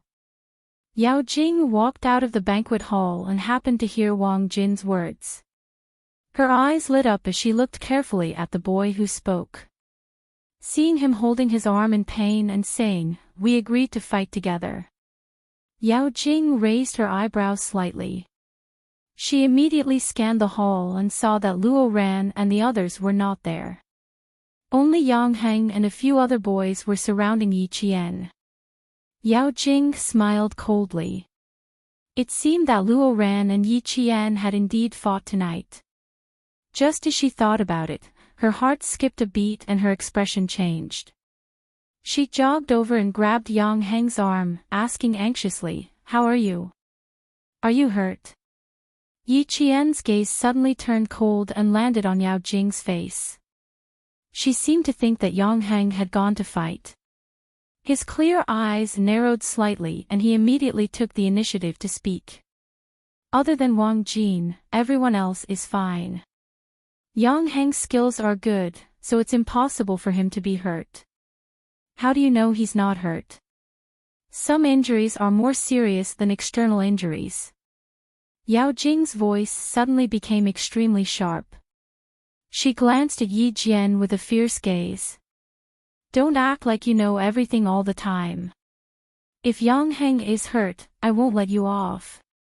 Wang Jin and the other boys were all confused. Why were they so confused when they heard that? Yang Heng, who could tell that something was wrong, said to Wang Jin and the others who didn't understand at all, "Go back to your room and take a shower first. Remember to come down and sing a song later. The fruit platter and other things are all ready, just waiting for you." Wang Jin helped the boys and said with a smile, "All right, you guys can chat first. We'll go upstairs and take a shower before coming down." "Hey, why are you leaving?" Yao Jing tried to persuade them to stay. She wanted to call Uncle Yang and Auntie Song over. As soon as the boys left, Yi Qian's expression turned cold. He said coldly, "What does it have to do with you whether Yang Heng is hurt or not? It's not like I got hurt because of you. Among them, only Wang Jin's arm is injured. Yao Jing, I advise you to stay out of my business." He wanted to see if it was as he thought. If that was the case, Yao Jing would be another headache for him in school. "Yi Qian, you're so shameless. Do you want to see all the boys get hurt for you so badly? How can you be so shameless? Does it feel good to let the boys stand up for you? You provoked someone you shouldn't have and even pushed Yang Heng out. You're so disgusting." Under Yi Jian's deliberate lead, Yao Jing, who was prejudiced by first impressions, spoke more and more. Naturally, she revealed more and more information. "You're tuning into the LoveLore Library YouTube channel. We're so grateful for your support and don't forget to subscribe to join us on this incredible journey through captivating stories. Your generosity through donations truly makes a world of difference, as it's the primary source of revenue that allows me to expand and enhance this channel for you. Thank you from the bottom of my heart for being a part of this adventure."